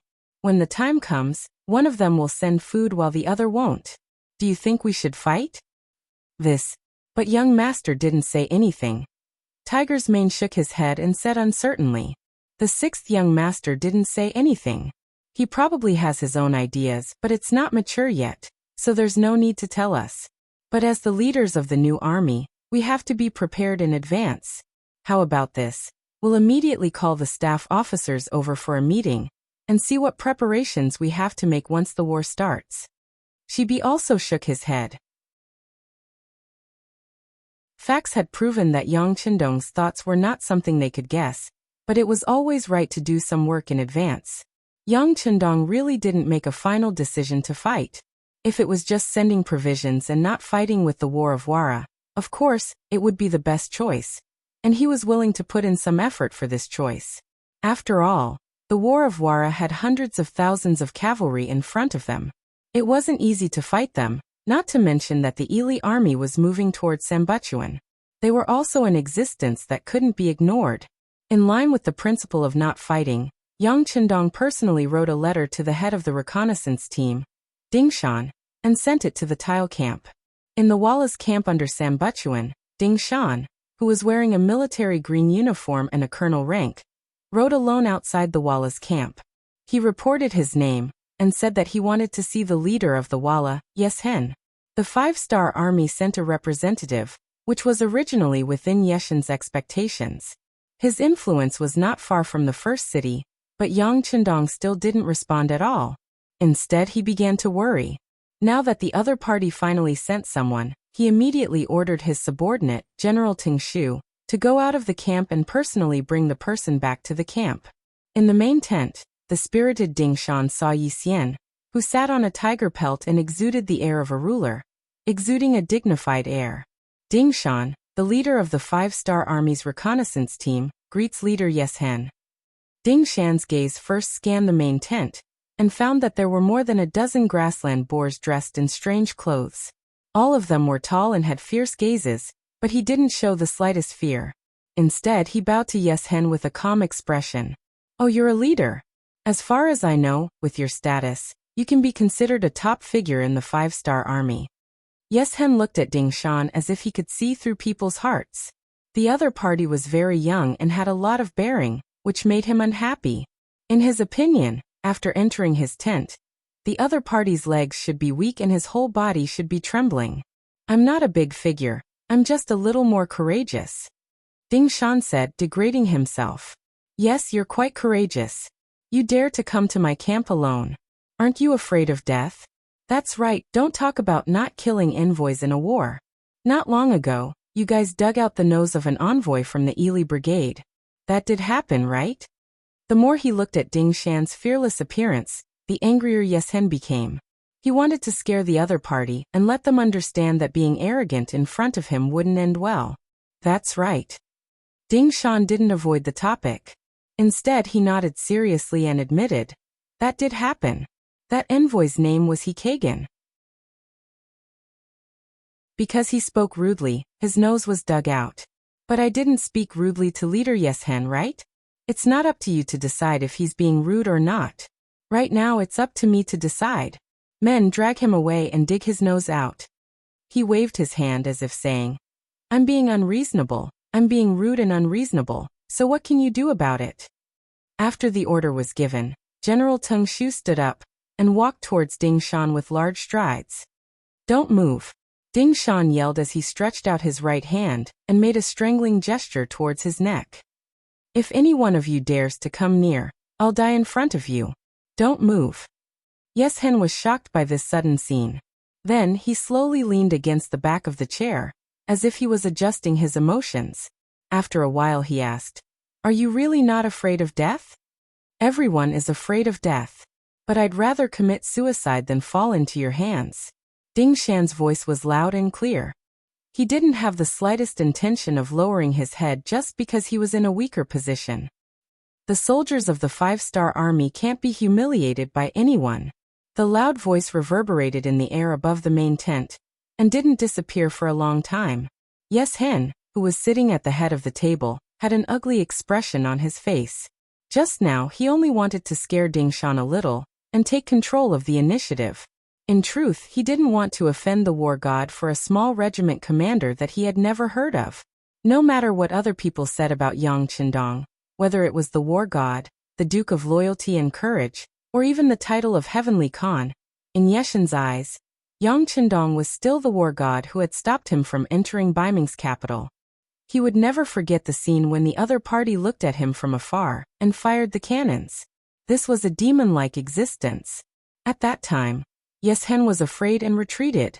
After so many years, he originally thought that the young Yang Qindong, who was shining brightly, would fade into the crowd under the great Ming Dynasty's system. After all, he was too young and too powerful, which didn't conform to the Han's doctrine of the mean. However, everything had developed beyond his expectations.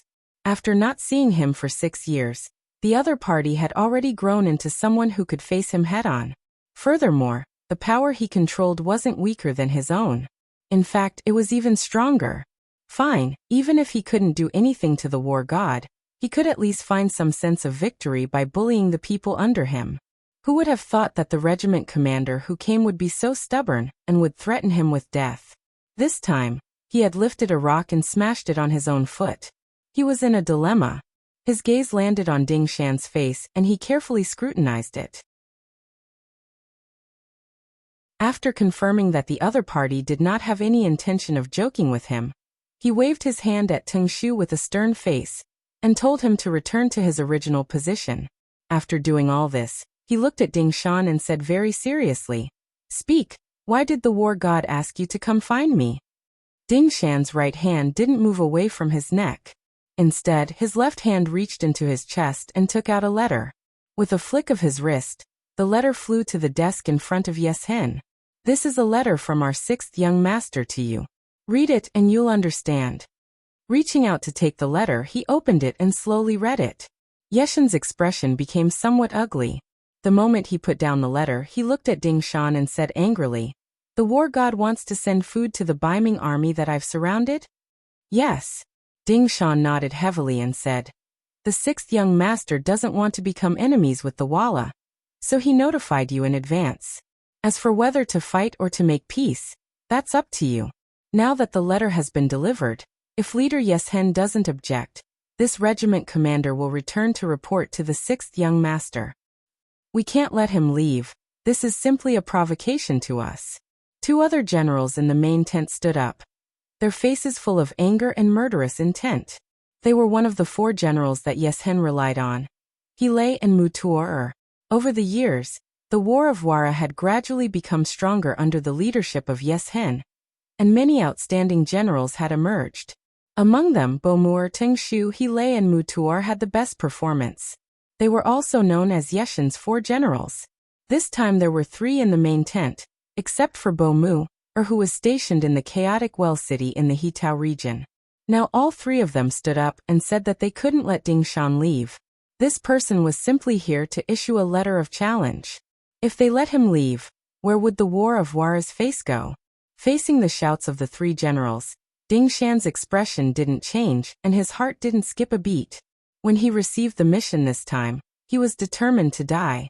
Would a person who was even prepared to die be afraid of being threatened in front of him?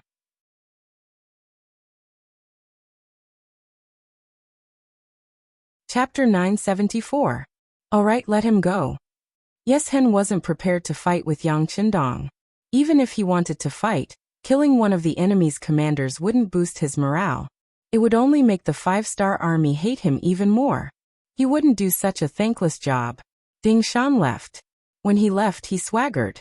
Teng Shu and the other 2 generals were furious. They looked at Yes Hen and asked unhappily, "Leader, what's so scary about the 5-star army? They actually wanted to send food to Baiming's surrounded soldiers. They are clearly our enemies." "What do you know? The 5-star army has cannons. They have powerful cannons. Unless we can kill them in one shot, any blind move is just asking for trouble." Yes Hen recalled the scene from that night.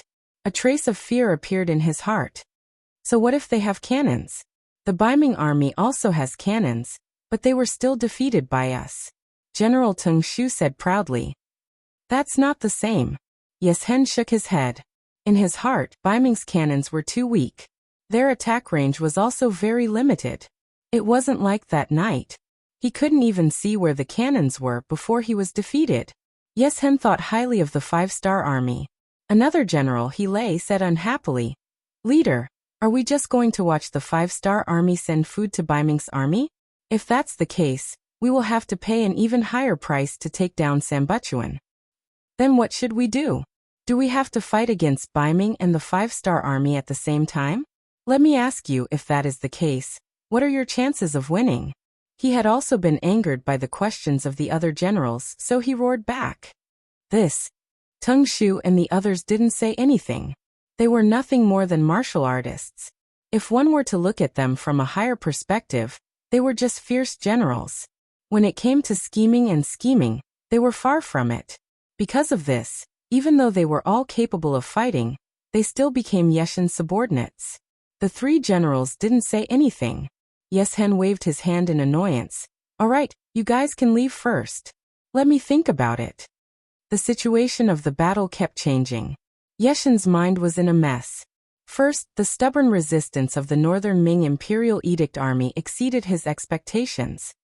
He used the 100 cannons he had seized and forcefully blasted a huge hole in the western city gate of Sambulachuan. Then the armored cavalry seized the opportunity to charge in. But even so, the stubborn Northern Ming soldiers still managed to block the hole and drive back the cavalry he had sent out.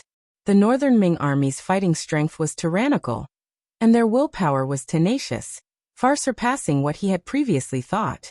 Just based on this point, he could conclude that the commander of Baiming and Sambuchuan was definitely not an ordinary person. This also added a lot of resistance to his original plan. When he couldn't attack the city, a second accident occurred. The five-star army actually wanted to interfere and send food to the Baiming army. This was to completely cut off his path to attack the city. He was furious, but he couldn't do anything about it. He had long heard of the strength of the five-star army. He didn't have the confidence to win against them in a one-on-one battle, not to mention that he might have to face the combined forces of the five-star army and Baiming army. If that was the case, he would lose without a doubt. Forget it. It's never too late for a gentleman to take revenge. So what if they send food to the Baiming army? In the end, Sambuchuan is still surrounded by me. When the Baiming army appears, perhaps there will be a turn for the better. Yes Hen suppressed his urge to attack, and finally decided to take a step back and observe the situation before making a decision. Yeshen's achievements today were all due to his personality.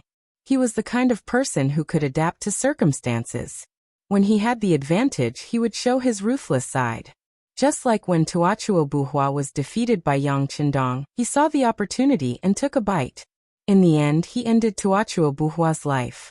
On the other hand, when the situation was not good, he was very good at holding his breath. He was like a vicious wolf that lay dormant, only waiting for the right opportunity to suddenly jump up and take a fierce bite. Now it was time for him to swallow his anger. After Dingshan returned from delivering the letter, he went to see Yang Qindong in the beginning city and told him everything that happened when he entered the main tent of the Wara army. Yang Qindong listened attentively from the side. After Dingshan finished speaking, he was not stingy with his praise. Then he ordered that the food could be sent. There was no news from Yes Hen, so Yang Qindong decided to send the food. The commander of the new army, Tiger's Mane, was puzzled. Young master, don't we need to wait for a reply? No need. Commander Dingshan being able to come back safe and sound is enough to explain the problem. Yang Qindong chuckled. If Yes Hen did not agree to the five-star army's move, it would be difficult for Dingshan to come back. On the other hand, it proved that the other party had misgivings, so he should take advantage of this time to send the food over. What was he waiting for? He did not forget that in a few days, the Ili army would arrive on the battlefield. At that time, the situation of the entire battlefield would change dramatically. Before that, the matter of transporting the food had to be done properly. Otherwise, it would be difficult to find another opportunity. Yang Qindong ordered, and 100 carriages were driven out from the logistics division. The Tatar division commander Suhi personally led a division of men to escort them. This way, even if they encountered any accidents, they would not suffer any losses. Su Yozhen personally watched as the food was loaded onto the carriages. With these things, the nearly 200,000 soldiers in Baiming's Sambulachuan city could eat for 2 months. At that time, the army led by Governor Shiheng would arrive, and the danger of Sambulachuan city would be resolved. Yang Qindong stood beside Su Yozhen. Not far away, there were a few officials from Baiming's Ministry of Revenue watching. All of this had to be recorded. When they returned, they had to report to the Baiming Imperial Court and report the details of the process. Don't worry, there won't be any problems with the food, and no one will stop them. I have arranged for a division of cavalry to escort them. If there is a problem, more troops will quickly arrive. As long as Yes Hen does not want to start a full-scale war, he will not stop them. But Brother Su, you can prepare to leave here and return to the capital to report. Yang Chendong said as he patted Su Yozhen's shoulder as he watched the carriages of food being transported out of the first city. Okay, sixth young master, don't worry. I will go and make preparations. However, I still need Shirwanshan to issue a receipt for the delivery of the food. When the time comes, I will arrange for officials from the Ministry of Revenue to accompany them. I hope that sixth young master can make things easy for me. Su Yozhen nodded. He knew that he had a more important task to do. After returning to Baiming, there was still a big hole to be dug for Emperor Daizong. In comparison, the matter at hand was a small matter. This is not a problem. But I have to remind Brother Su of one thing. After returning to the capital, when Emperor Daizong personally issues an imperial edict regarding my Bugnam of Gojoseon, when can the 5 million taels of silver be withdrawn from the Baiming capital's Yang family bank? Yang Chendong nodded and smiled. Sixth young master, don't worry. I know what to do. Su Yozhen was very clear about his identity, especially after seeing the prosperity and power of the first city. This time, he was completely on Yang Xie's ship. The food supplies left the first city, passed through Saihan Mountain, and reached Sambuchuan City very smoothly. Although they would occasionally discover Wallace scouts in the distance, everything was as Yang Chendong had said. Yeshen did not make up his mind to act. In the end, all the food supplies were delivered to Sambuchuan City. The Xian Mansion's chief soldier, Shirwanshan, personally came out of the city to welcome them. After the inspection, he issued a receipt to the officials from the Ministry of Revenue. Su Yozhen left. He came with a mission and left with an even more important task. At the same time, Ili led the Li Kingdom's army to the Shajing region. They arrived at Sambuchuan City and met up with Yeshen's army of 150,000. Apu's arrival made Yeshen very happy. At the very least, he now had the advantage in terms of military strength. Thus, while he assigned the Li Kingdom's army a place to stay, he invited Apu to his tent to discuss the matter of attacking Sambuchuan City together. Haha, Lord Prime Minister, you're finally here. What do you think? Let's do something big together. Right now, Sambuchuan City is surrounded by my cavalry. It's so tight that not even a drop of water can get through. Yeshen still wanted to say something. A single sentence from Arab was enough to turn him into a mute. So tight that not even a drop of water can trickle through? If that's the case, what's up with the 1,000 carriages of food that the 5-star army sent into the city? Yeshen was at a loss for words. He did not know how to answer. Apu did not wait for Yeshen to think. He said, Lord Prime Minister just said that if we work together, we can do something big. I think that's a good idea. Since that's the case, let's discuss how to deal with the 5-star army. Okay. Deal with the 5-star army. Yeshen nodded. Then, he looked at Apu with a confused expression. Lord Prime Minister, you didn't hear wrong. We're going to deal with the 5-star army, Apu said confidently. Then he strode to the map and pointed at it. Lord Prime Minister just said that Sambuchuan City is now heavily surrounded. They have just been defeated and only have the strength to defend the city. They don't have the intention to fight outside the city. Since they're all cities, why don't we attack Shur City? That place is the #1 city in the Central Plains. There are countless resources and hundreds of thousands of slaves. If we can capture that place, I think we will get many times more than what we would get from taking down Sanbu Lachuan. Attack Shur City, but the 5-star army is in charge of defending it. There were also some people who hadn't understood the situation yet. So what if they're defending it? I've already sent people to investigate. The 5-star army only has less than 40,000 people, compared to Wara's 150,000 cavalry, and our Ili's 170,000 infantry. 40,000 against 320,000. I'm sure everyone knows who's going to win, Apu said confidently.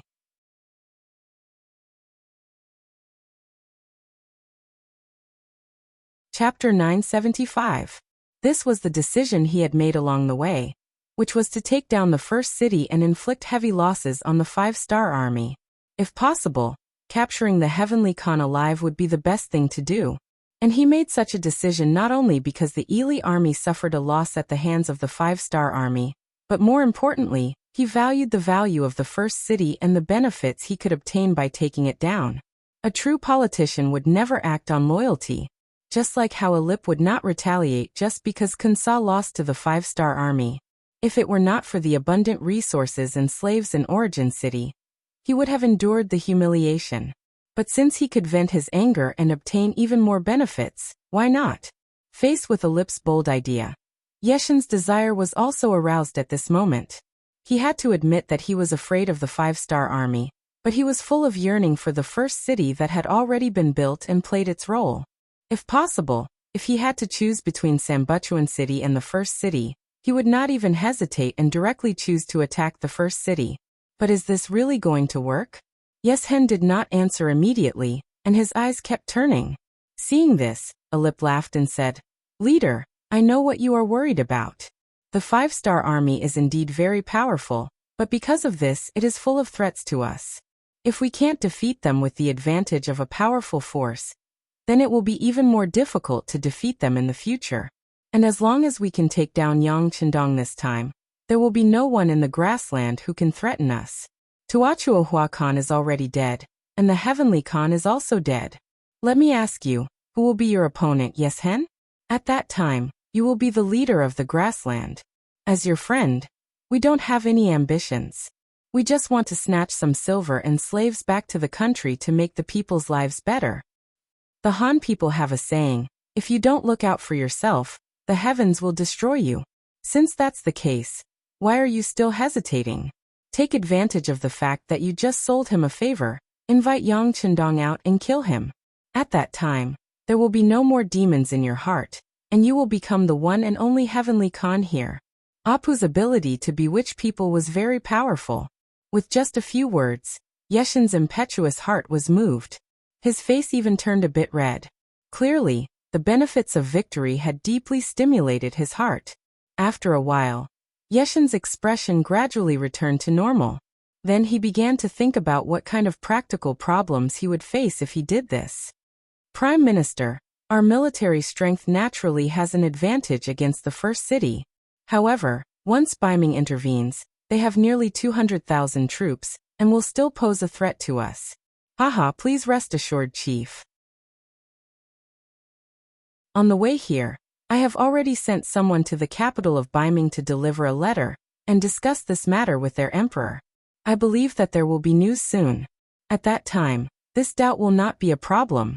Perhaps the emperor of Beiming also wants to kill this loyal duke of the Great Ming that he can't control. Apu's face was full of confidence.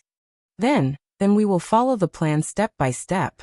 When the emperor of Beiming sends news, we will take action. Yeshen finally made up his mind. Although Yang Chendong had left him with too many shadows, now that their military strength was 8 times that of the enemy, what was there to fear? Haha, good, then let's discuss the next plan. Seeing that Yeshen had finally made up his mind, Apu could not help but laugh with satisfaction. Beiming capital. The imperial envoy Su Yozhen had yet to return. In the rear hall of the imperial palace, Chief Eunuch Jining had rushed to Zhu Qiyu's chambers with an anxious expression. What has caused you to be in such a panic? Zhu Qiyu walked out of the chambers of a recently concubine, his face filled with displeasure. He had originally wanted to spend some time with his beloved concubine, but now he had been disturbed. Presumably, no one would be happy. At this moment, Jining did not realize that he had disturbed a good time. On the contrary, he looked left and right. After confirming that there was no one else around, he softly said, "Reporting to your majesty, our embroidered uniform guard has captured a foreign spy in the city." What? Zhu Qiyu's expression instantly turned ugly. The embroidered uniform guard has captured a spy, and is about to report to us. Do you all have nothing better to do? No. Knowing that he had misspoken, Jining hurriedly corrected himself. Your Majesty, this is no ordinary spy. This is a messenger sent by the Beiming Kingdom of Beiming. That person voluntarily allowed the embroidered uniform guard to discover him. He even brought a letter with him. Oh, here it is. Jining carefully took out a letter from his bosom, and respectfully presented it to Zhu Qiyu. However, after a short while, Zhu Qiyu's expression had become very grave after reading the letter. As if afraid that he had misunderstood, he picked up the letter and carefully read it again. Then he looked up at the sky and did not speak for a long time. Jining, who had already read the letter, naturally knew the significance it represented. Seeing that the emperor had not spoken for a long time, he asked tentatively, "Your Majesty, how do you think we should reply? Who has read this letter?" Zhu Qiyu did not answer the question directly. "Only this official has read it. The other embroidered uniform guard brothers are not of high enough rank," Jining replied in a very certain tone. "Emma misunderstands. Just pretend that us have not seen this letter. You can arrange for the messenger to leave as soon as possible." Zhu Qiyu suddenly said this without rhyme or reason. Then, he turned and walked toward the back of the palace. However, the direction was not the imperial concubine's palace, but the Qingjing Hall. Obviously, Zhu Qiyu's heart was not calm at this time. At this moment, he was no longer in the mood to talk about feelings with anyone. Looking at the emperor's back, Jining nodded in understanding. He already knew what the emperor meant. That was, he had agreed to the request of the Ili army's messenger to join forces to deal with Yang Qindong. However, Zhu Qiyu had just wanted to make Yang Qindong the Bugnam of Gojoseon. It was really not good for him to go back on his word now. Therefore, he pretended not to know anything and left it to him, the chief eunuch, to handle. The three sides secretly joined forces. There were all kinds of schemes and betrayals among them. However, Yang Qindong, who was in the first city, was completely unaware of all this. He was only wondering why the Ili army suddenly did not move after they appeared. They did not intend to join forces with the Wara army to attack Sambuchuan city, nor did they intend to send troops to deal with him. As the saying goes, when things are abnormal, there must be a demon. This kind of sudden quiet situation gave Yang Qindong a very bad feeling. He did not like the feeling of not being able to control the situation. Worried, he increased the frequency of the scouts' activities in the Shajing area. However, it was a pity that there was still no useful information coming back. The news said that the armies of the Wara army and the Ili army were seizing the time to conduct siege training. It seemed that they were preparing to take down Sambuchuan city in one fell swoop. They have more than 300,000 people. Sambuchuan city is just an isolated city. There are less than 200,000 defenders in the city. Most of them are new recruits who have just entered the battlefield. How can they be so careful? Looking at the military intelligence in front of him, Yang Qindong could only shake his head to express that he did not understand. He still did not understand. It was now the end of July. In more than 2 months, there would be heavy snow on the grasslands. At that time, whether it was outdoor warfare or logistics, it would be much more difficult. It was impossible for everyone not to understand this reasoning, but why were they not in a hurry? Just what were they waiting for? Reporting. Just as Yang Qindong was feeling puzzled, the voice of the first guard captain Xiuvi came from outside the courtyard. Soon after, he appeared in front of Yang Qindong with a secret report in hand, handing over a telegram that had just been sent to Yang Qindong. Holding the telegram in his hand, Yang Qindong only glanced at it before suddenly standing up from his chair. His voice carried a trace of confusion as he asked, "The telegram says that Baiming's commander-in-chief Shiheng led 200,000 reinforcements out of Juyong Pass, and suddenly began to slow down. Is this news true or false? When did it happen? Immediately send Wang Shan to investigate." The news had been sent by a secret agent of the Security Bureau hidden near Juyong Pass.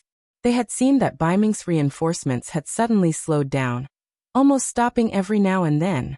Considering that Baiming was waiting for reinforcements on the front lines, this situation was very abnormal, so they had sent a telegram to inform the higher-ups. Originally, not long after the war began, Tulu City had been sealed off. Under the policy of not allowing anyone to leave or enter, no one had thought that the news would leak out, and no one had figured out what a telegram was. But no matter what, Yang Qindong still saw the telegram and understood the movements of Baiming's reinforcements. When he thought about how so much time had passed and how the allied forces of Wala and Ili had not attacked Sambuchuan, instead, the scouts had sent news that they were constantly practicing the combination of cavalry and infantry when attacking the city. For a moment, Yang Qindong could not help but wonder if their target this time was not Sambuchuan, but himself. This bold thought was just a fleeting thought, but it was accurately caught by Yang Chendong.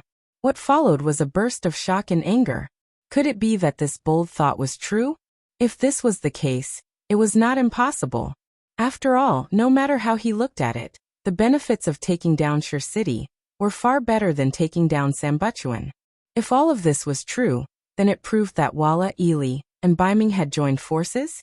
Someone go and invite Tiger's Mane, Shibi, Yangtze, and City Lord Yumian over. For such a big matter, even Yang Chendong could not make the right decision with just a telegram. He had to discuss it with others.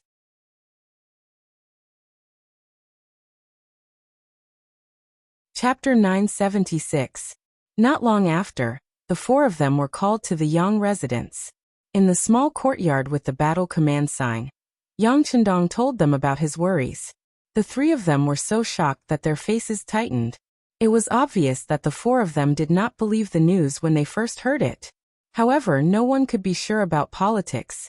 It was common for friends to be enemies the next day. When the benefits could sway people's hearts, anything could happen. We've just sent so much rations to Northern Ming, and now they're coming back to do us harm. This is too much of a beast. City Lord Yumian was so angry that his beard was trembling. It was obvious that he was angered by Baiming's shamelessness. Tiger's Mane was not any better. He punched the sand table. As expected, we can't be too kind. We were willing to take the risk to help Baiming, but how did they treat us? Even if those things were given to a dog, it would at least wag its tail at us. Sometimes humans are worse than animals. Shibi, who was known as a wise man, said angrily. This person, who Yang Chendong said was calm in the face of danger, had a big picture, and was a strategist, could not help but show an angry expression. Young master, just tell us what to do. Yangtze was even more direct. He was waiting for orders angrily. Yang Chendong was also angry, but he was more realistic. He knew that being angry wouldn't solve all the problems. What he needed to do now was to solve the difficulties in front of him, and make more preparations before the war began. He shouldn't be cursing and scolding here and there. There was no practical meaning to it. All right, everyone, calm down. When it comes to anger, I am angrier than any of you. Now let's talk about what we need to prepare. Yumian, you go first. Yes. Suppressing his anger, Yumian quickly got into character and said, when the origin city was first built, we had already considered the possibility of being surrounded one day, so we had already made preparations. The outer city wall is 150 feet tall and sturdy. It's definitely the type that's easy to defend and difficult to attack.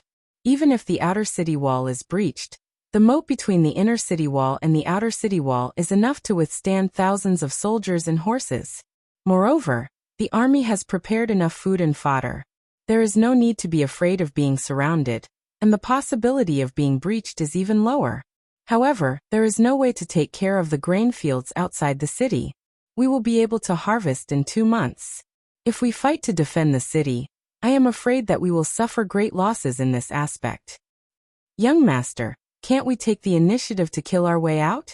Didn't you always say that the best way to avoid losses is to set the battlefield in the enemy's territory? This time can we? Tiger's Mane's face turned red when he heard that the hundreds of thousands of acres of crops waiting to be harvested might be destroyed. The food in the city depended on this land for the coming year. There were also many people who relied on farming for a living. They were also waiting for the moment of harvest. If it was destroyed like this, it would be heartbreaking. No. Yang Chendong answered in a resolute and decisive manner. This time, just the combined forces of Walla and Ili Ali alone are as many as 300,000 soldiers, which is more than 8 times the strength of our regular army.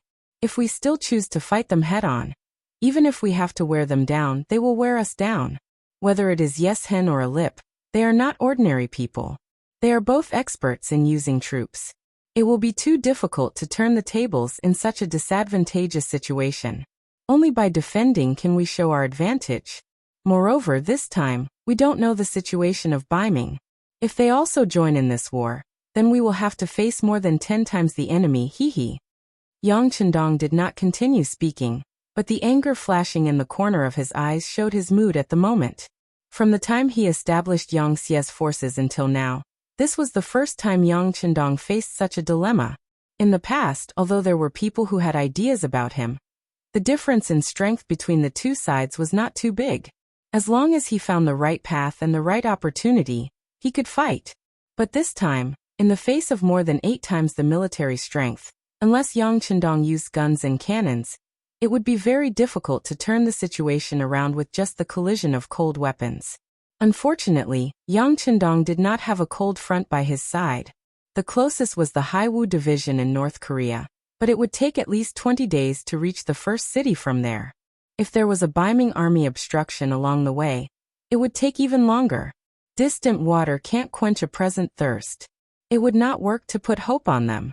Moreover, even if it was the C's 5th Division that came, they would not be able to defeat an enemy of more than 300,000 cavalry soldiers in a single blow. Of course, Yang Chendong had a large warehouse with him. If he wanted, he could take out a lot of firearms, but how many people would use them? And how could such a thing be explained?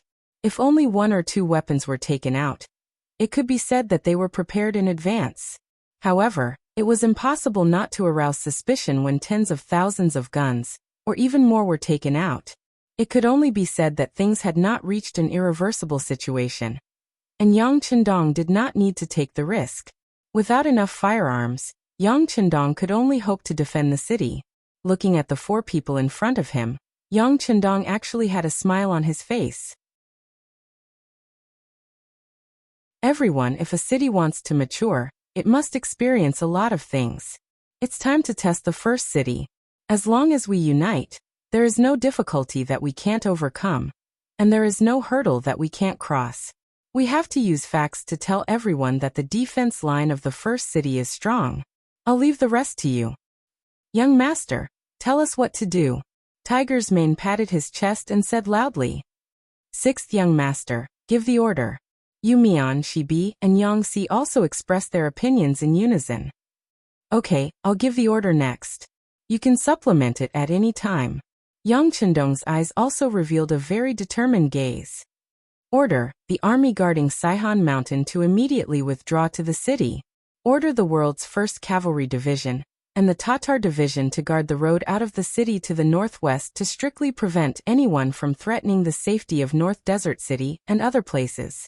Order to immediately start a recruitment operation in the city, mainly the soldiers in the Logistics Division. Strive to build a regular army in a short period of time. I don't want to see my soldiers rush onto the battlefield and die innocently, because their military quality is not good enough. Order the city to be under martial law immediately, and use a method of relaxation on the outside. Anyone who enters the city is not allowed to leave without a special pass. Order the city to bury more mines beside the grain fields outside the city. If we choose not to take that grain field, then no enemy will be able to take it away. As for the people who grow the grain, they will be handed over to City Lord Yu. You will be responsible for telling them that we will compensate them no matter how much they lose. And there must not be any internal strife. Telegram the city to order the C5th Division in North Korea to immediately reinforce the city. Orders were issued from Yang Chendong's mouth. The 4 of them kept nodding their heads in agreement. Regardless of the time, the 4 of them would immediately supplement if they thought of something. A preparation work for the defense of the city was in full swing. Considering that there must be a lot of enemy spies in the city, the 4 outer cities did not seem to have any changes. However, at the city gate of the inner city, everyone had already stopped going out of the city. In this way, they could also buy some time to prepare for the defense of the first city. 3 days after the meeting, the world's 1st Cavalry Division and the Tatar Division left the city. No one knew where they went. They disappeared into the vast grassland as soon as they left the city. 4 days later, a large number of mines and other things were transported out of the city. The new Army's Recruit Division and the soldiers of the 1st Cavalry Division went out late and returned early every day. They prepared one trap after another outside the hundreds of thousands of acres of grain field, waiting for the enemy to appear and scatter the flowers. 7 days later, the Wara army and the Ili army finally moved. They suddenly gave up besieging Sambasachuan city and moved towards the first city. This move was a joint decision made by Yes Hen and Alip. Just a day ago, they suddenly discovered that the spies they sent into the first city to gather information had not returned. This gave the two of them a very bad feeling. Although the spies could still continuously send back information with the help of gerfalcons, indicating that there was nothing unusual on the surface, the two of them were not so easy to fool. As soon as there was an accident, they thought of the same question. Did Yang Chendong already see through their battle plan? Where the problem was and how their intentions would be seen through, the two of them did not have the time to think about it. Since there was a danger of being discovered, they should take the initiative to attack. After all, the advantage was in their hands. The enemy at the 4 city gates suddenly withdrew. This made the Xian Mansion's chief soldier Sherwan Shan, who had been nervous, puzzled. During this period of time, his days were not easy at all. Although the soldiers at the city gates had not launched an attack, the nerves in his mind had been tense. He really did not know when the enemy would suddenly launch an attack. Every night, he would think about whether the enemy would launch an attack on the city the next morning. Would he be able to defend the city? That kind of day was more than just torture. However, no one would have thought that the enemy would withdraw from the city gates. At this moment, he actually had a surreal feeling. Deputy Chief Soldier Ancient River, Ning Wenfeng, and the army supervisor eunuch Deng Chong appeared on the city gate tower together. Seeing the enemy disappear from under their eyes, they were all at a loss. Everything that was happening in front of them also made them feel a sense of bewilderment. What do you think they are doing? Holding the battlements, Sherwan Shan seemed to be asking the others, but also seemed to be talking to himself. They are not pretending to retreat in order to lure us out of the city, right? Deputy Chief Soldier Ancient River's personality was straightforward, and his words were more direct.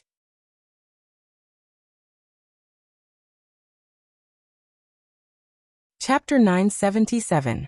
The supervising eunuch, Deng Chong, was in a better state.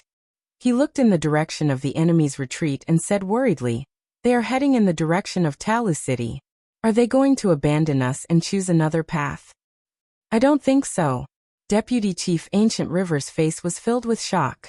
He shook his head hesitantly. "I don't think so. If they don't attack us and go to attack Talu City, they will face the danger of being attacked from both sides at any time. Moreover, didn't the imperial court send news? Governor Shiheng is leading an army of 200,000. If they go to Talu City, they should be able to meet them. At that time, we will attack them from both sides. They won't be able to gain any benefits." Ning Wenfeng, who had been silent all this time, finally spoke. He denied Deng Chong's worries. "Then why are they going there? If they are retreating, shouldn't they retreat to the south? Could it be that they are really trying to lure us out of the city?" Deng Chong nodded in agreement. However, a new doubt rose in his mind. To the north, there is not only Talu City, but also Beginning City. Ning Wenfeng's expression changed slightly. When he said the last 2 words, his face had already turned red. Although his possibility was the lowest, it seemed that this was the only plausible explanation. Ning Wenfeng's words attracted the attention of the 3 people. It was Ancient River who said, "Impossible. You said that they want to attack Beginning City. They must be crazy. The Duke of Loyalty is there. Moreover, Beginning City has high walls. How can it be so easy to attack?" "That's right." Chief Sherwanshan spoke again. "Moreover, we are still behind them. If they attack Beginning City now, aren't they afraid that we will stab them in the ass and cut off their retreat?" A while ago, Yang Chendong sent people to deliver provisions into the city. Although it wasn't because of Sherwanshan's face, and if he guessed correctly, it should be because of some agreement between the Duke of Loyalty and the Emperor.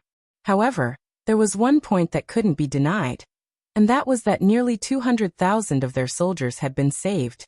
He had to acknowledge this favor. If Walla and Commander Ely really wanted to attack Beginning City, he could also lead the army to cut off the enemy's retreat and severely injure them. "That's right. The 5-star army has helped us a lot this time. If something happens to them, we can't just ignore it." Ancient River nodded silently. It was said that the more straightforward a person's personality, the more they would know how to be grateful. Now it was a perfect example of this saying. "Send scouts out of the city." Rather than discussing it here, Why don't we send people out to scare them? Seeing is believing. Ning Wenfeng's mind was still clear enough. Faced with a chaotic situation that he couldn't understand, he still decided to send someone to take a look. Only then could he get the truest answer. Okay, send out all the scouts. Sure, Wanshan nodded in acquiescence. In his heart, he was also very curious about what Walla and the others were going to do. Walla and Ili took the allied army of 300,000 men into consideration. Jingzhou City and Shajing City each kept 5,000 cavalrymen, and when they attacked Sambulachuan City, they lost nearly 10,000 infantrymen. They calmly left Sambulachuan City, and in a grandiose manner, headed straight for Shur City, which was 1,000 li away. As early as the moment they started to move, the scouts of the 5-star army, who were already mentally prepared, received the news and then reported it back to Beginning City. Yang Chendong, who was having lunch with 6th Madame Wan Xiaoyu, only paused for a moment after hearing Beta Persei's report. Then he continued to eat as if nothing had happened, and a confident smile appeared on his face from time to time. Luan Xiaoyu sat opposite him, and there was no trace of worry on her face.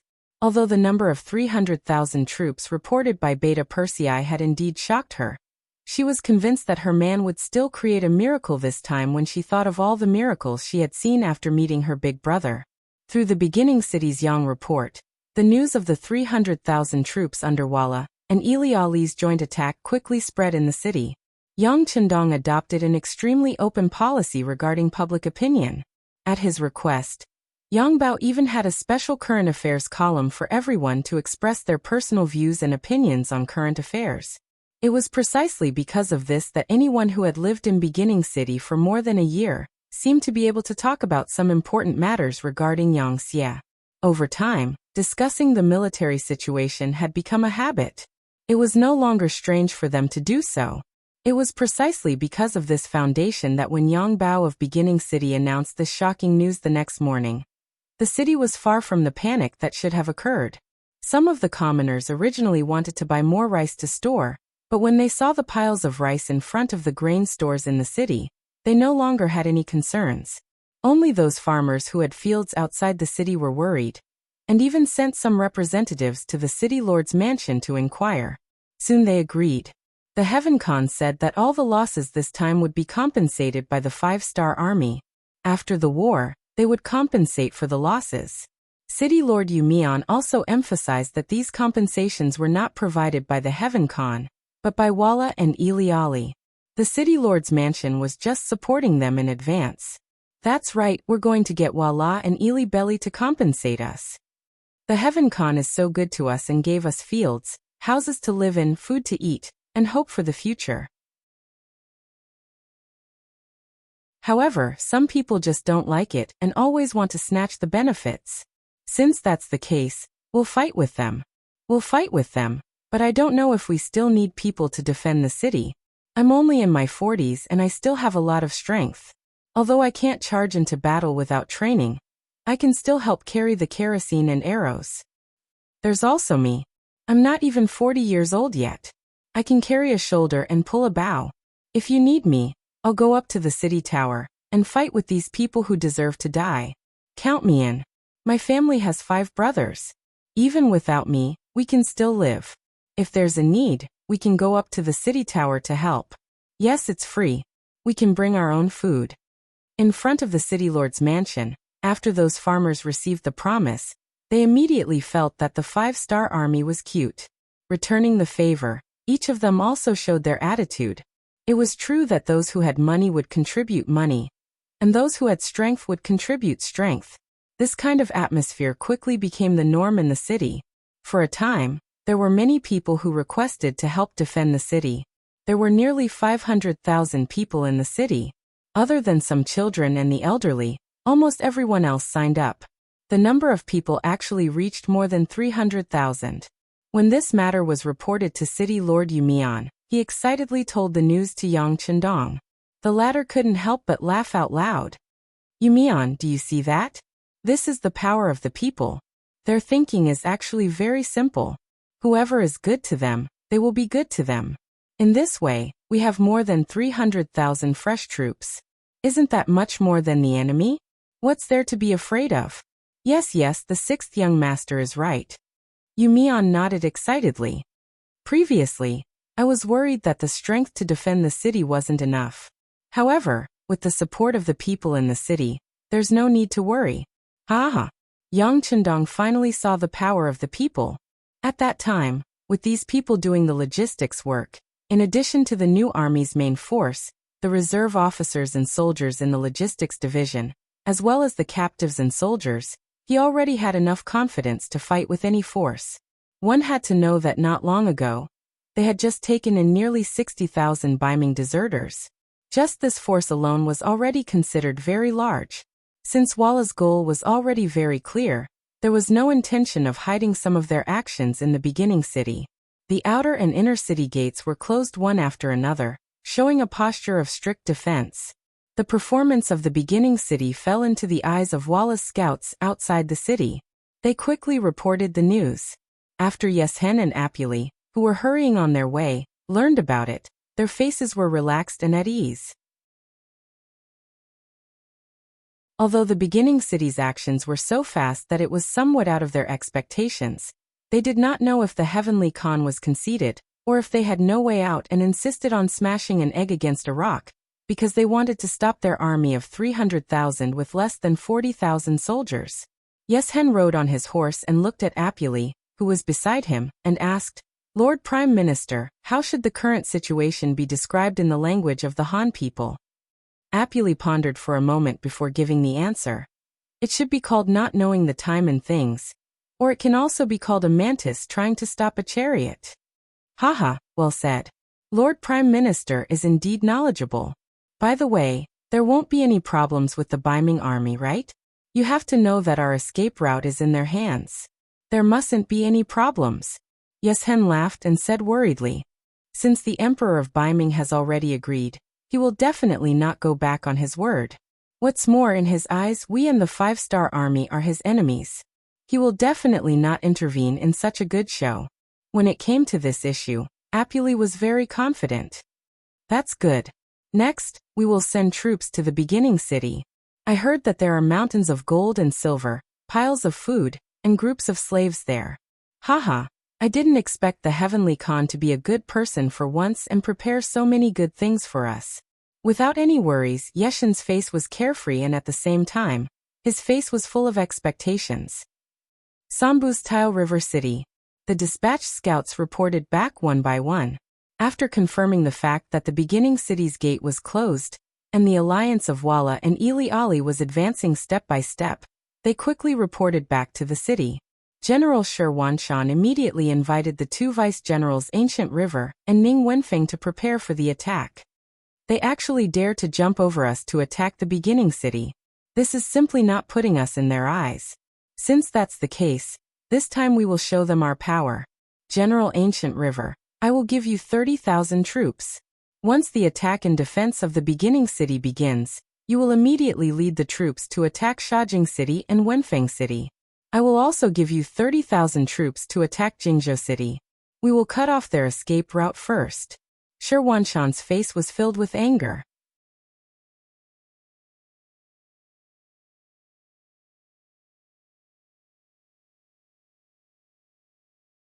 It was clear that Deng Chong's actions today were not his own. It was the head eunuch Jin Ying's idea. It was very likely the emperor's idea. If he charged out now, it would be no different from a rebellion. In ancient times, rebellion was a great crime. It was punishable by death. How could Shi Wanshan take such a risk? He had never thought about it, nor had he prepared for it. He signaled to Ning Wenfeng with his eyes to keep an eye on Ancient River's deputy head eunuch. He then sat down across from Deng Chong and sternly asked, Eunuch Deng, what is the meaning of this? Right now, Walla and Commander Ili's army is marching toward the first city. A major battle is unavoidable. This is the time for us to strike. Soon Shajing and Jingzhou will belong to the Baiming. Deng Chong sighed. He had been in the city all this time, so how could he not understand this principle? 2 hours ago, he had also been thinking this. After all, the Xian Mansion guards had performed a great service, and as an army eunuch he had received many benefits. But who would have thought that just a moment ago, a eunuch from the imperial palace of the capital had come to see him, even taking out a letter personally written by Jining. The letter explained in detail that the Xuanfu soldiers could not take advantage of the situation to make trouble for Wala and Yi Li, or else they would be ruining the plans of the imperial court. She also ordered that if Shi Wanshan and the other two did not listen to her advice, they could be arrested on the spot and escorted back to the capital. Regardless of whether Deng Chong accepted the order or not, he had to carry it out. That was the reason for the current situation, and also the reason for his current sigh. Head eunuch Shi, we are just serving the imperial court. This is an order from above. All we have to do is to obey. Don't you think so? Deng Chong did not explain anything. He did not know what to explain, so he could only use orders to suppress people. What is it? You clearly have a good opportunity to attack, but you don't do anything? The straightforward and fiery deputy head eunuch Ancient River also walked over. Before he arrived, his questioning voice had already been heard. Deng Chong was not angry when he heard this. He just shook his head and said, I don't know whether it is an opportunity to attack or not, but since it is an order from above, we have to obey. Deputy head eunuch Gu, do you want to disobey the order? Ancient River still wanted to argue. Shi Wanshan spoke up. That's enough. General Ancient River, restrain your temper. Don't be impatient. Yes. Even if we want to send troops, we can't do it in such a hurry. Since we have already brought good wine and good dishes, how can we waste them and not eat them? Another deputy head eunuch Ning Wenfeng chuckled and sat down at the table. He even picked up his chopsticks and looked like he was going to eat a big piece. The smart Ning Wenfeng had already realized that the order from above did not allow them to send troops.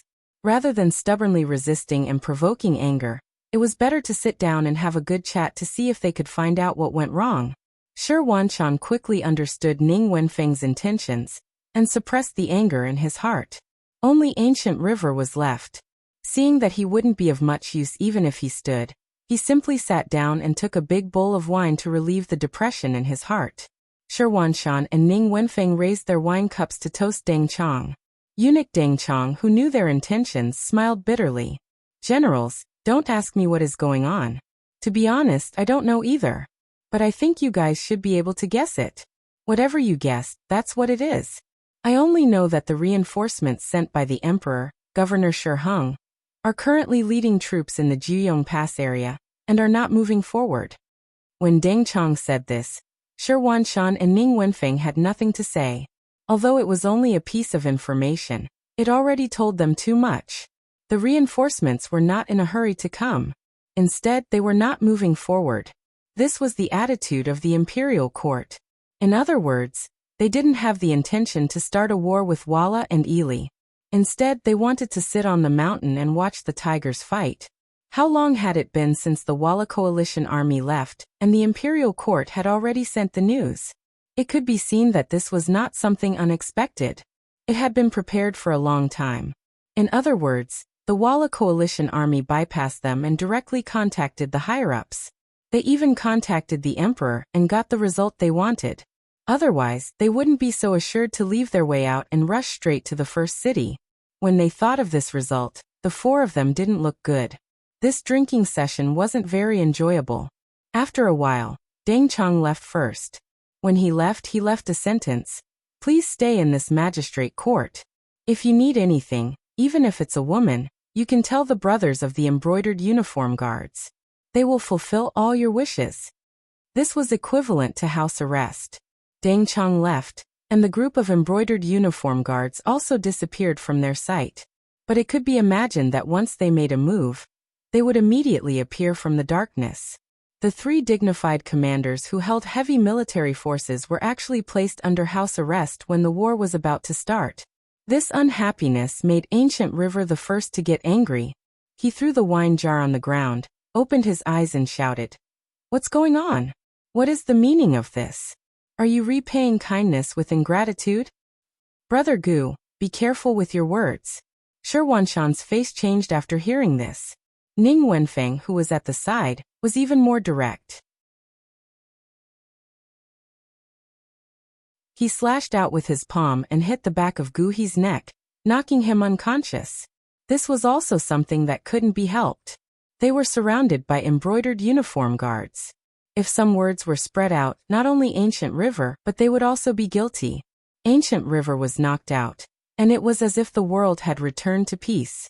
Only the whispers between Shirwanshan and Ning Wenfeng were left.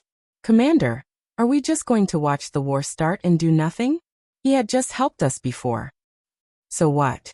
Can we still disobey the orders from above? Everything we have is given by the emperor and the court. The emperor's orders cannot be disobeyed. But why? Is it because the higher-ups think they are clever? Don't they know that once the Walla army wins, they will immediately point their spears at us? At that time, we won't have any allies. If we encounter any difficulties, who will help us? On the other hand, if the Duke of Loyalty wins, he will not let us off easily. It is not impossible for him to start a war with the Baiming army. Comparing our military strength, what are our chances of winning?" "Ha!" Shirwanshan's cold laughter was heard. "The higher-ups? When have the higher-ups done anything right? They clearly said that they would give us 100,000 taels of silver as a reward, but they only got 10,000 taels of silver. Because of this, they almost caused a mutiny in the army. If they were smart, why would they do something like digging their own foundation? Counting on them." "Ha!" At this point, the air seemed to have frozen. The commander and deputy commander both stopped talking. They suddenly felt a sense of helplessness. If one did not seek death, one would not die. The Great Ming Dynasty was originally prosperous, but because of the internal strife, the eunuchs monopolizing power, a dynasty was finally destroyed. However, at this moment, no matter how helpless or resentful the two commanders felt, all they could do was complain. Unless they wanted to rebel, they could only listen to the orders of the higher-ups. They did not even have the right to leave this government office. After a few days of traveling, the vanguard of the Walla and Ili army arrived at the foot of Saihan Mountain. When the scouts went up the mountain to investigate, they found that the place had long been empty. According to the scouts, the people on the mountain had been gone for a few days, not just 1 or 2 days.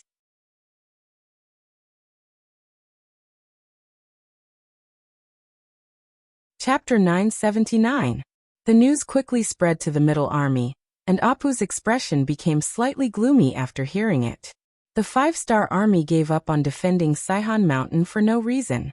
This could only mean one thing, that is, they had already guessed that they would attack the beginning city. In this case, the beginning city, which had been prepared for a long time, would not be as easy to attack as they thought. The army was about to set out, and they would not stop just because the other party was prepared. The army continued to move forward, relying on the absolute advantage in strength. This time, Yeshen and Apu were determined to take down the beginning city.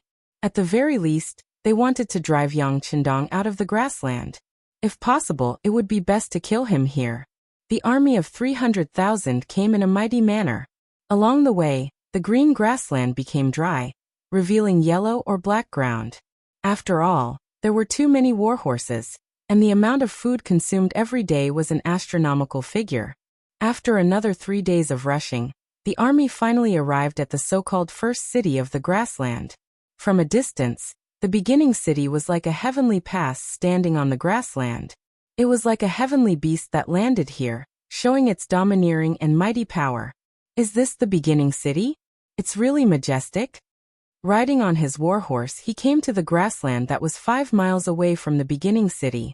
Looking up at the high city in the distance, he first expressed his true feelings. Prime Minister Apu, who also saw the beginning city for the first time, also showed a look of admiration. He sighed sincerely. The Duke of Loyalty and Courage of the Great Ming Dynasty is really an outstanding person. Just from the scale of this city, you can see that he has put in a lot of effort. This financial resources and this courage are not what ordinary people can achieve. Hee, but it will soon belong to us, won't it? After sighing, Yeshen's eyes showed a greedy look. Yes, it will soon belong to us. Apu was also inexplicably excited. The development of Ili in the past few years was not very satisfactory, and it was all thanks to the role played by him as the Prime Minister. If they could take down the first city and plunder a large amount of resources from there, It would definitely be a great stimulus to the domestic economy. Perhaps it would even lead to a great development. Yes, Hen was thinking about becoming the lord of the origin city. In this way, even if he lost a fight in the future, he wouldn't have to be like a stray dog with nowhere to go. At that time, he would have the strength to attack and defend. At that time, it was not impossible for his strength to double, or even more. The two people in power gave the order for the army to set up camp with expectant expressions. In order to make the harvest this time even more abundant, they gave the order to surround the city on all sides.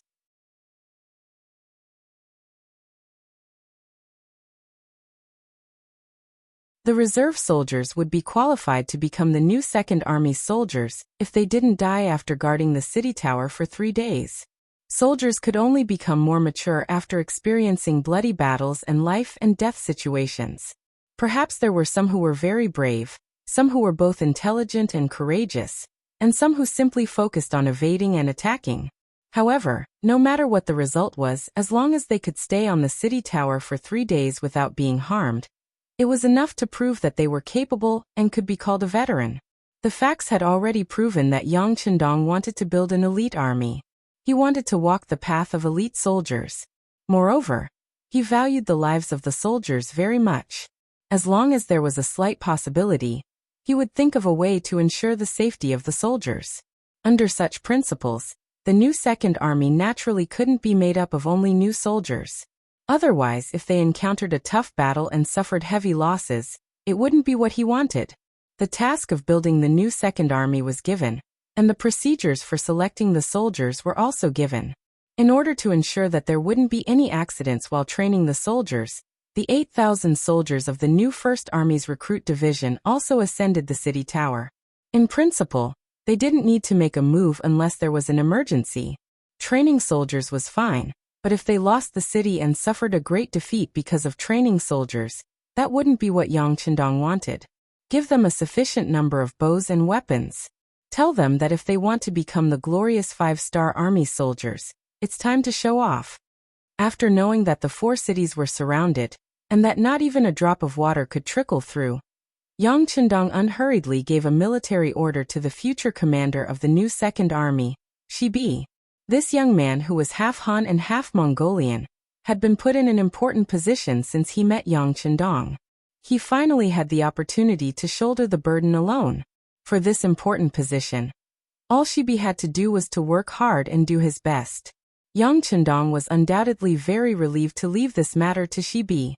Therefore, when the war was about to arrive, while everyone else was nervously busy, he accompanied Luan Xiaoyu in the Yang residence and taught her how to sing a new song and compose a new program.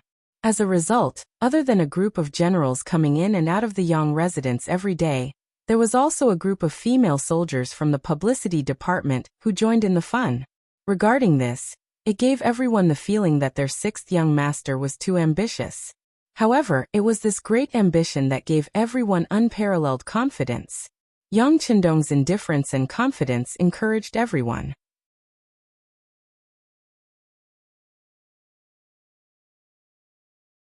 In fact, there is nothing to be afraid of. The advantage of the cavalry is to charge and kill, not to defend the city. So just do it.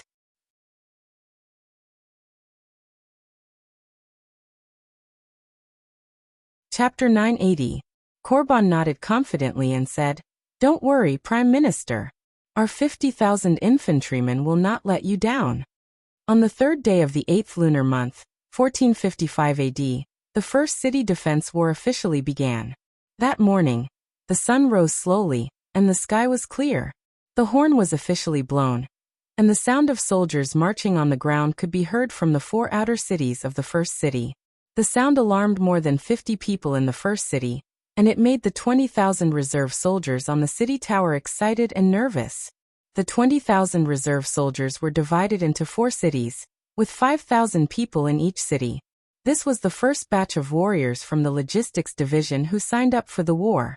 The news of the establishment of the new Second Army had already spread in the city.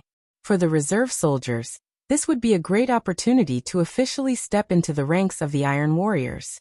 They were all warriors, but the treatment of the regular army and the reserve soldiers was very different. which made many people unhappy. Unfortunately, the Heavenly Khan walked the path of the elite soldiers, which everyone knew. Even if you had a lot of skills, you lacked a platform to perform, which was a sad thing. Now the new Second Army was going to be established, and there were more than 20,000 official soldiers waiting for everyone, which made many people eager to try. But it seemed that 20,000 people were already a lot, and in comparison, the competition was still there. Not to mention that there were 80,000 reserve soldiers in the logistics division and 60,000 newly captured soldiers. There were about 50,000 to 60,000 ambitious young people in the first city. Together, there were 200,000 people, which was a ratio of almost 10 to 1, which made many people feel a lot of pressure. Those who did not die in the battle and defended the city tower for 3 days could join the army. The moment the news was announced, the applicants crowded the recruitment office of the new Second Army. If it was not for the fact that they were prepared, there would be a big problem. These 20,000 people were the first batch to sign up, and they were arranged into 4 echelons to guard the 4 cities. The outer city tower of the first city was spacious enough, otherwise it would not be able to accommodate so many warriors. There was a so-called safe passage behind each tower. Usually, Division Commander Lujua would lead the soldiers of the new army division to wait here, in case there was any problem, and they would fill in the gaps in time. This passageway also had another meaning. Once a soldier couldn't stand the baptism of war and felt afraid, he could retreat from here. He wouldn't be considered a deserter and wouldn't be punished, but he would be recorded and lose the opportunity to join the new Second Army. Such a humane design was to protect the lives of the soldiers to the greatest extent by Yang Chendong. After all, sometimes a person's death would lead to a disaster for a family. The war drum sounded under the city tower, and 2,000 infantry soldiers appeared under each tower. They walked in a uniform pace, push a shield cart, ladders, longbows, swords, and shields. They walked slowly, with heavy footsteps with a strong murderous aura. The soldiers of the First Army was the First Army's first, the soldiers of the First Army and first, the soldiers of the first into the First Army soldiers of the first, and first, the first of the first soldiers be soldiers men. Not all men were born warriors. There were many who didn't like the way of killing, and there were even some who were born cowards. This time, they were fighting for honor and to protect the people of the city. That was why they stood up bravely. However, when they stood on the tower with bows and arrows in hand, they realized that war was not just talk. It was also not like what was described in the books, where the anger of an ordinary man would cause blood to splatter. It was a fight for life, a process of facing death, and the cruelest test of one's mind. The war had not yet begun, but the First Army soldiers patrolling the city saw all kinds of unbearable performances of the First Army soldiers. These soldiers who had experienced countless battles of life and death played the role of the pillars of the city. When they saw that some of the soldiers' performance was no different from normal, they did not say anything to humiliate them. Instead, they kept encouraging them. Everyone, don't panic and don't be afraid. Just perform well like you did in normal training.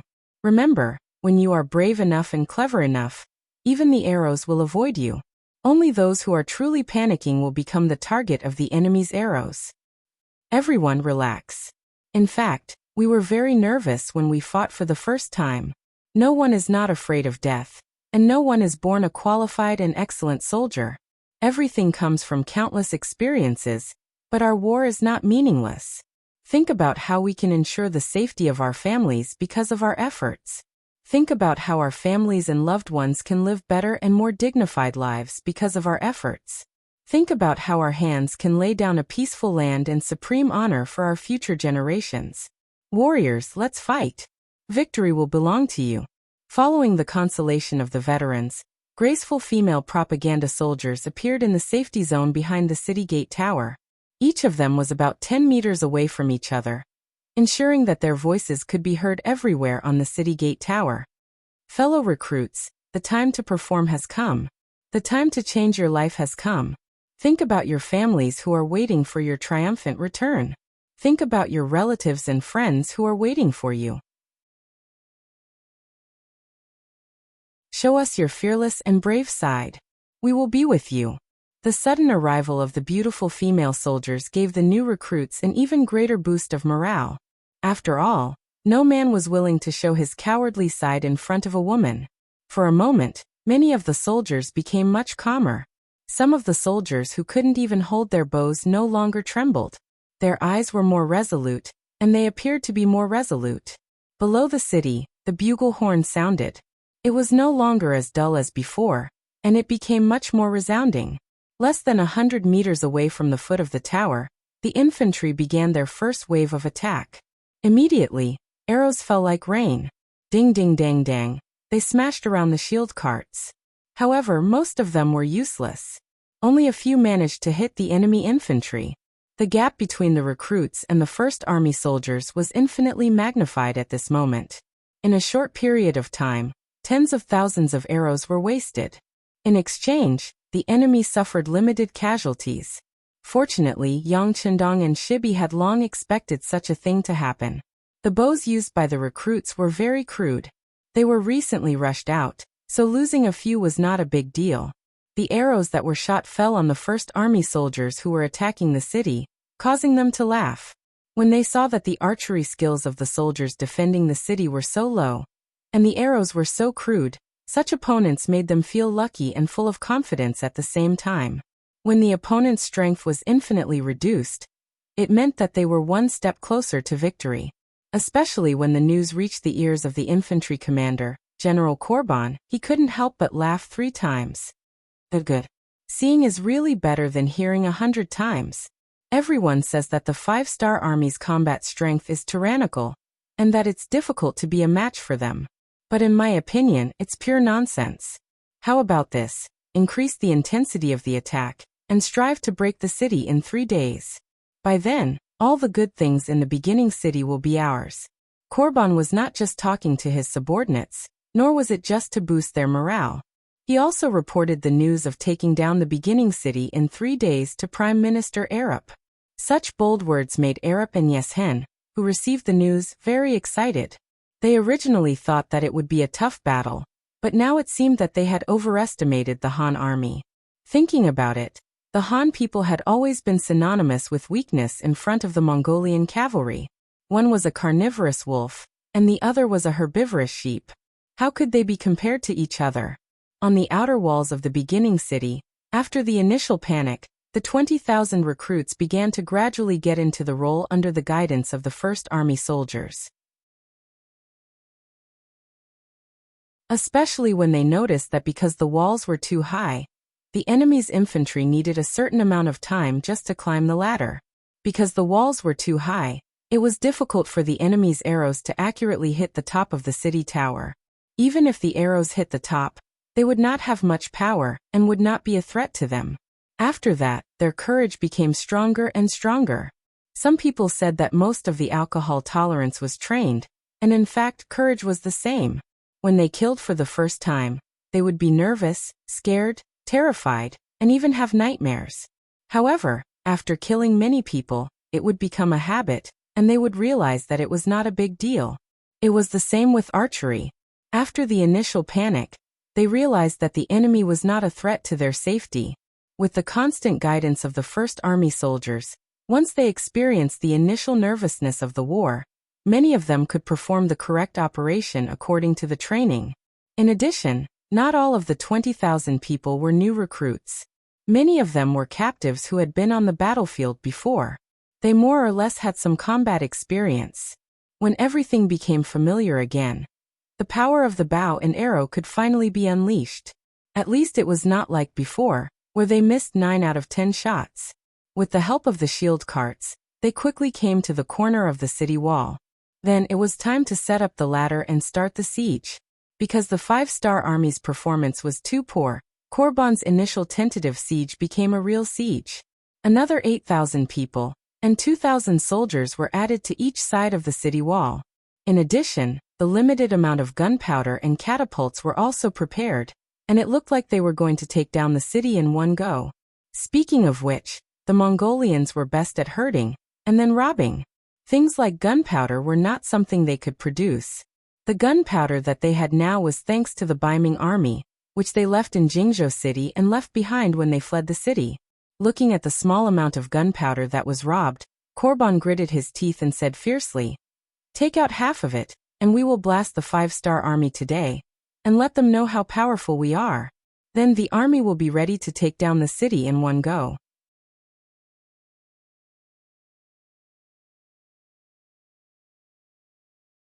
Chapter 981. Korban gave the order, and the catapults were all in position. More and more siege infantry gathered below the city walls, their eyes flashing with excitement. It was as if they could already see mountains of gold and silver right in front of them, ready for them to take as they please. On top of the city gate tower, Xiaobei, who was almost a general without an army, personally went into battle. From a well-protected watchtower, he looked down with binoculars and saw the catapults ready for battle. He was shocked. "Quick, pass down the order. Everyone find a safe place to hide. At the same time, inform the new army's new recruit division's division commander Lu to prepare the division to attack." Korban had seen the soldiers' performance just now, and he was more or less disappointed. But when he thought about how humans needed constant training to grow, his heart was filled with anticipation. Now that the enemy was about to use gunpowder to attack the city, how could he not know the danger? Even if he could pretend not to see and let the soldiers experience an even harsher battle, it would just be more casualties.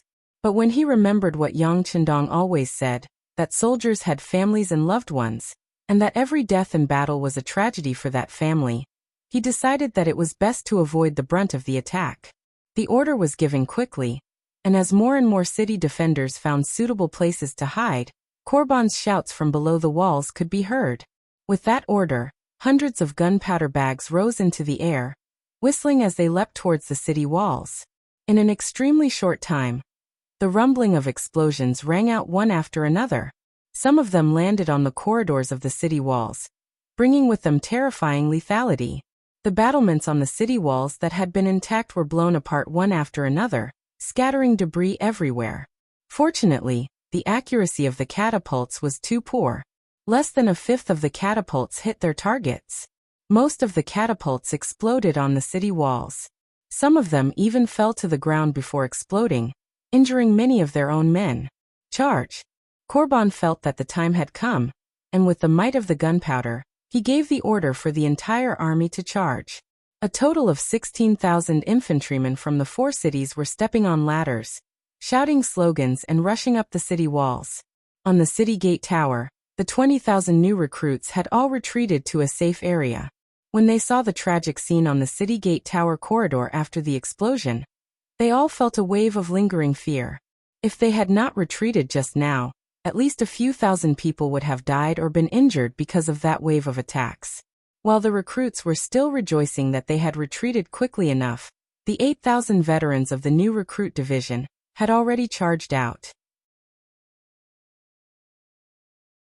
Although the name was Recruit Division, most of the people who joined this place were veterans. When they arrived before the battlements, all of their footsteps were steady, and their expressions were normal. Obviously, such a battle was like child's play to them, and it already couldn't cause any waves. Division Commander Lu Zhua took the lead. He used a wooden fork that he had prepared beforehand to push away a ladder in front of him. Frantic shouts from several enemies who were climbing up the ladder could be heard. Using this opportunity, he lowered his head to look down at the city gate tower. He saw a dense group of enemies lining up to climb the ladder, and a strange smile flashed across his face. He reached behind his waist, and a wooden grenade appeared in his hand. It was not just Lu Zhua himself. Every one of the 8,000 soldiers he brought with him had one in their hands. It was given to them by the logistician when they went up the city gate tower that morning. Although each of them only had one, when 8,000 of them were put together, the power was terrifying enough. Everyone get ready. I'll throw it down after I count to 3. Then, everyone crouch down with your hands on your heads, as per our usual training. Listen up. 1, 2, 3 throw. After Lu Zhua shouted the number 3, the grenade in his hand had already been thrown down the city gate in front of him. He then crouched down with his hands on his head. More than 8,000 grenades rained down from the sky. More than 2,000 grenades landed outside each of the city gates. More than 10,000 infantrymen who were climbing up the ladder were stunned by the formation in front of them. They did not know what this wooden hammer-like thing was. They only saw bursts of smoke and fire flashing past. Some unlucky soldiers were directly hit by the grenades and cried out in pain. But even so, no one made any dodging movements. This was the biggest disadvantage of limited vision. They had never even seen a grenade before. When they did not know what it was, the disastrous consequences were already destined. 3 seconds after Lujois and the others threw the grenades, a loud and deafening shout finally sounded, followed by flames that soared into the sky. When the power of more than 8,000 grenades was combined, the effect and the scene were very spectacular. Amidst the rumbling sounds, the earth trembled as a result. At this moment, the people of the first city could not help but look in the direction of the outer city gate tower with worry in their hearts. When they saw the bright 5-star army still fluttering in the wind on the city gate tower, everyone breathed a sigh of relief. Before the war, it was said that as long as the flag was still there, the first city would not have any problems. All the worries could be put aside. The loud roar also alarmed the Walla Alliance army, who was waiting for news in the military tent. Yes Hen walked out of the main tent with a frightened expression. He would never forget that such a powerful cannon had appeared outside the capital of Beiming. At one point he was dizzy and scared. Was history going to repeat itself? At this moment, he suddenly had a regretful thought. The first city was the territory of the war god. How could it be taken down so easily? Outside the first city, the cavalry scouts of the Beiming army who were wandering nearby also felt the shock. At the same time, the news that the 5-star army had unknown weapons of mass destruction spread out. Under the first city, after a series of roars, everything quieted down again. Looking at this place, it was like purgatory on earth. The shield carts wrapped in cowhide had long been torn apart, and not a single complete ladder could be found. Not only these items, even the 16,000 infantrymen were blown to smithereens. Many of them couldn't even find a complete corpse. On the charred ground, there were only the occasional wails and screams of a few lucky but heavily injured soldiers. More than 8,000 grenades were thrown together, and even the thick soil was lifted 3 feet high, not to mention the soldiers made of flesh and blood. Under the powerful shock wave and airflow, no matter if they were standing on the ground or climbing up the ladder in mid-air, all of them were wiped out in one battle. General Corbon's eyes were red as he staggered slowly to the battlefield. Looking at such a tragic scene, he could not breathe. His whole body straightened up and he fainted from anger. On the first day of the first battle, the morale of the besieging army was high.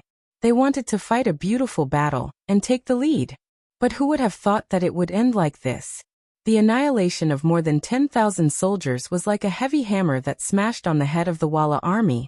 It showed them the powerful combat power of the 5-star army. With such a heavy defeat, the siege on the first day naturally stopped. It attracted the cheers of the 20,000 new recruits on the city tower. Although they weren't the ones who created this outcome, as witnesses, they felt honored to have witnessed it. After seeing the new recruits in action, they were filled with endless confidence. Even if they did not use advanced weapons like grenades, they were confident that they could defend the city and win. In contrast, the Ali army retreated 2 miles, as if they were afraid that such a destructive weapon would be thrown at their feet. In the main tent, Corbon, who had fainted from anger, had woken up. The first thing he did was to ask for forgiveness, and then to ask for battle. Prime Minister, this general is guilty. If I was not in a hurry to make a contribution, they would not have taken advantage of the loophole and inflicted such heavy casualties on us. When we attack the city in the future, I promise that we will not send too many people at once. We will not give them the chance to deal a heavy blow to our army. Also, this general believes that there aren't many of these powerful weapons in the 5-star army. Otherwise, they wouldn't have waited until after they were bombarded by us to use them. Corbon, who had fainted and woke up, was obviously a lot smarter. He seemed to have thought through many things. Then, when he looked at Apol, his face was filled with fighting spirit. After losing the first battle and suffering such heavy losses, he had to make a statement. Otherwise, even if he was killed according to military law, he would have nothing to say. When Apol learned that the siege army had been wiped out, he really wanted to kill Korban to prove his innocence. But considering that the battle was imminent, and that it was not auspicious to harm one's own general, and considering that few among the infantry commanders could compare to Korban, he finally suppressed his killing intent. Instead, he looked at Korban with a burning gaze. "I'll give you one more chance. If you suffer such a crushing defeat again, you don't have to come see me. Kill yourself as an apology." "Thank you, Prime Minister. Thank you, Prime Minister." Korban, who had just escaped death, thanked him profusely. His eyes flashed with rage. He had suffered such a huge setback this time, and he had to get back at them. It was not only about his life, but also his dignity. Having regrouped, Korban ordered his soldiers to clean up the battlefield and move away the broken flesh and bones. Then he called in a large number of shield carts and scaling ladders, and began another round of siege when it was 10 o'clock in the evening. After the previous experience, Korban had strictly controlled the number of soldiers he sent out each time. Usually he would send out 1,000 men each time, and at most, no more than 2,000. He would not give the enemy a chance to deal a heavy blow to him. You're tuning in to the Li Mei's Sword of Destiny YouTube channel. We're so grateful for your support, and don't forget to subscribe to join us on this incredible journey through captivating stories. Your generosity through donations truly makes a world of difference, as it's the primary source of revenue that allows me to expand and enhance this channel for you. Thank you from the bottom of my heart for being a part of this adventure.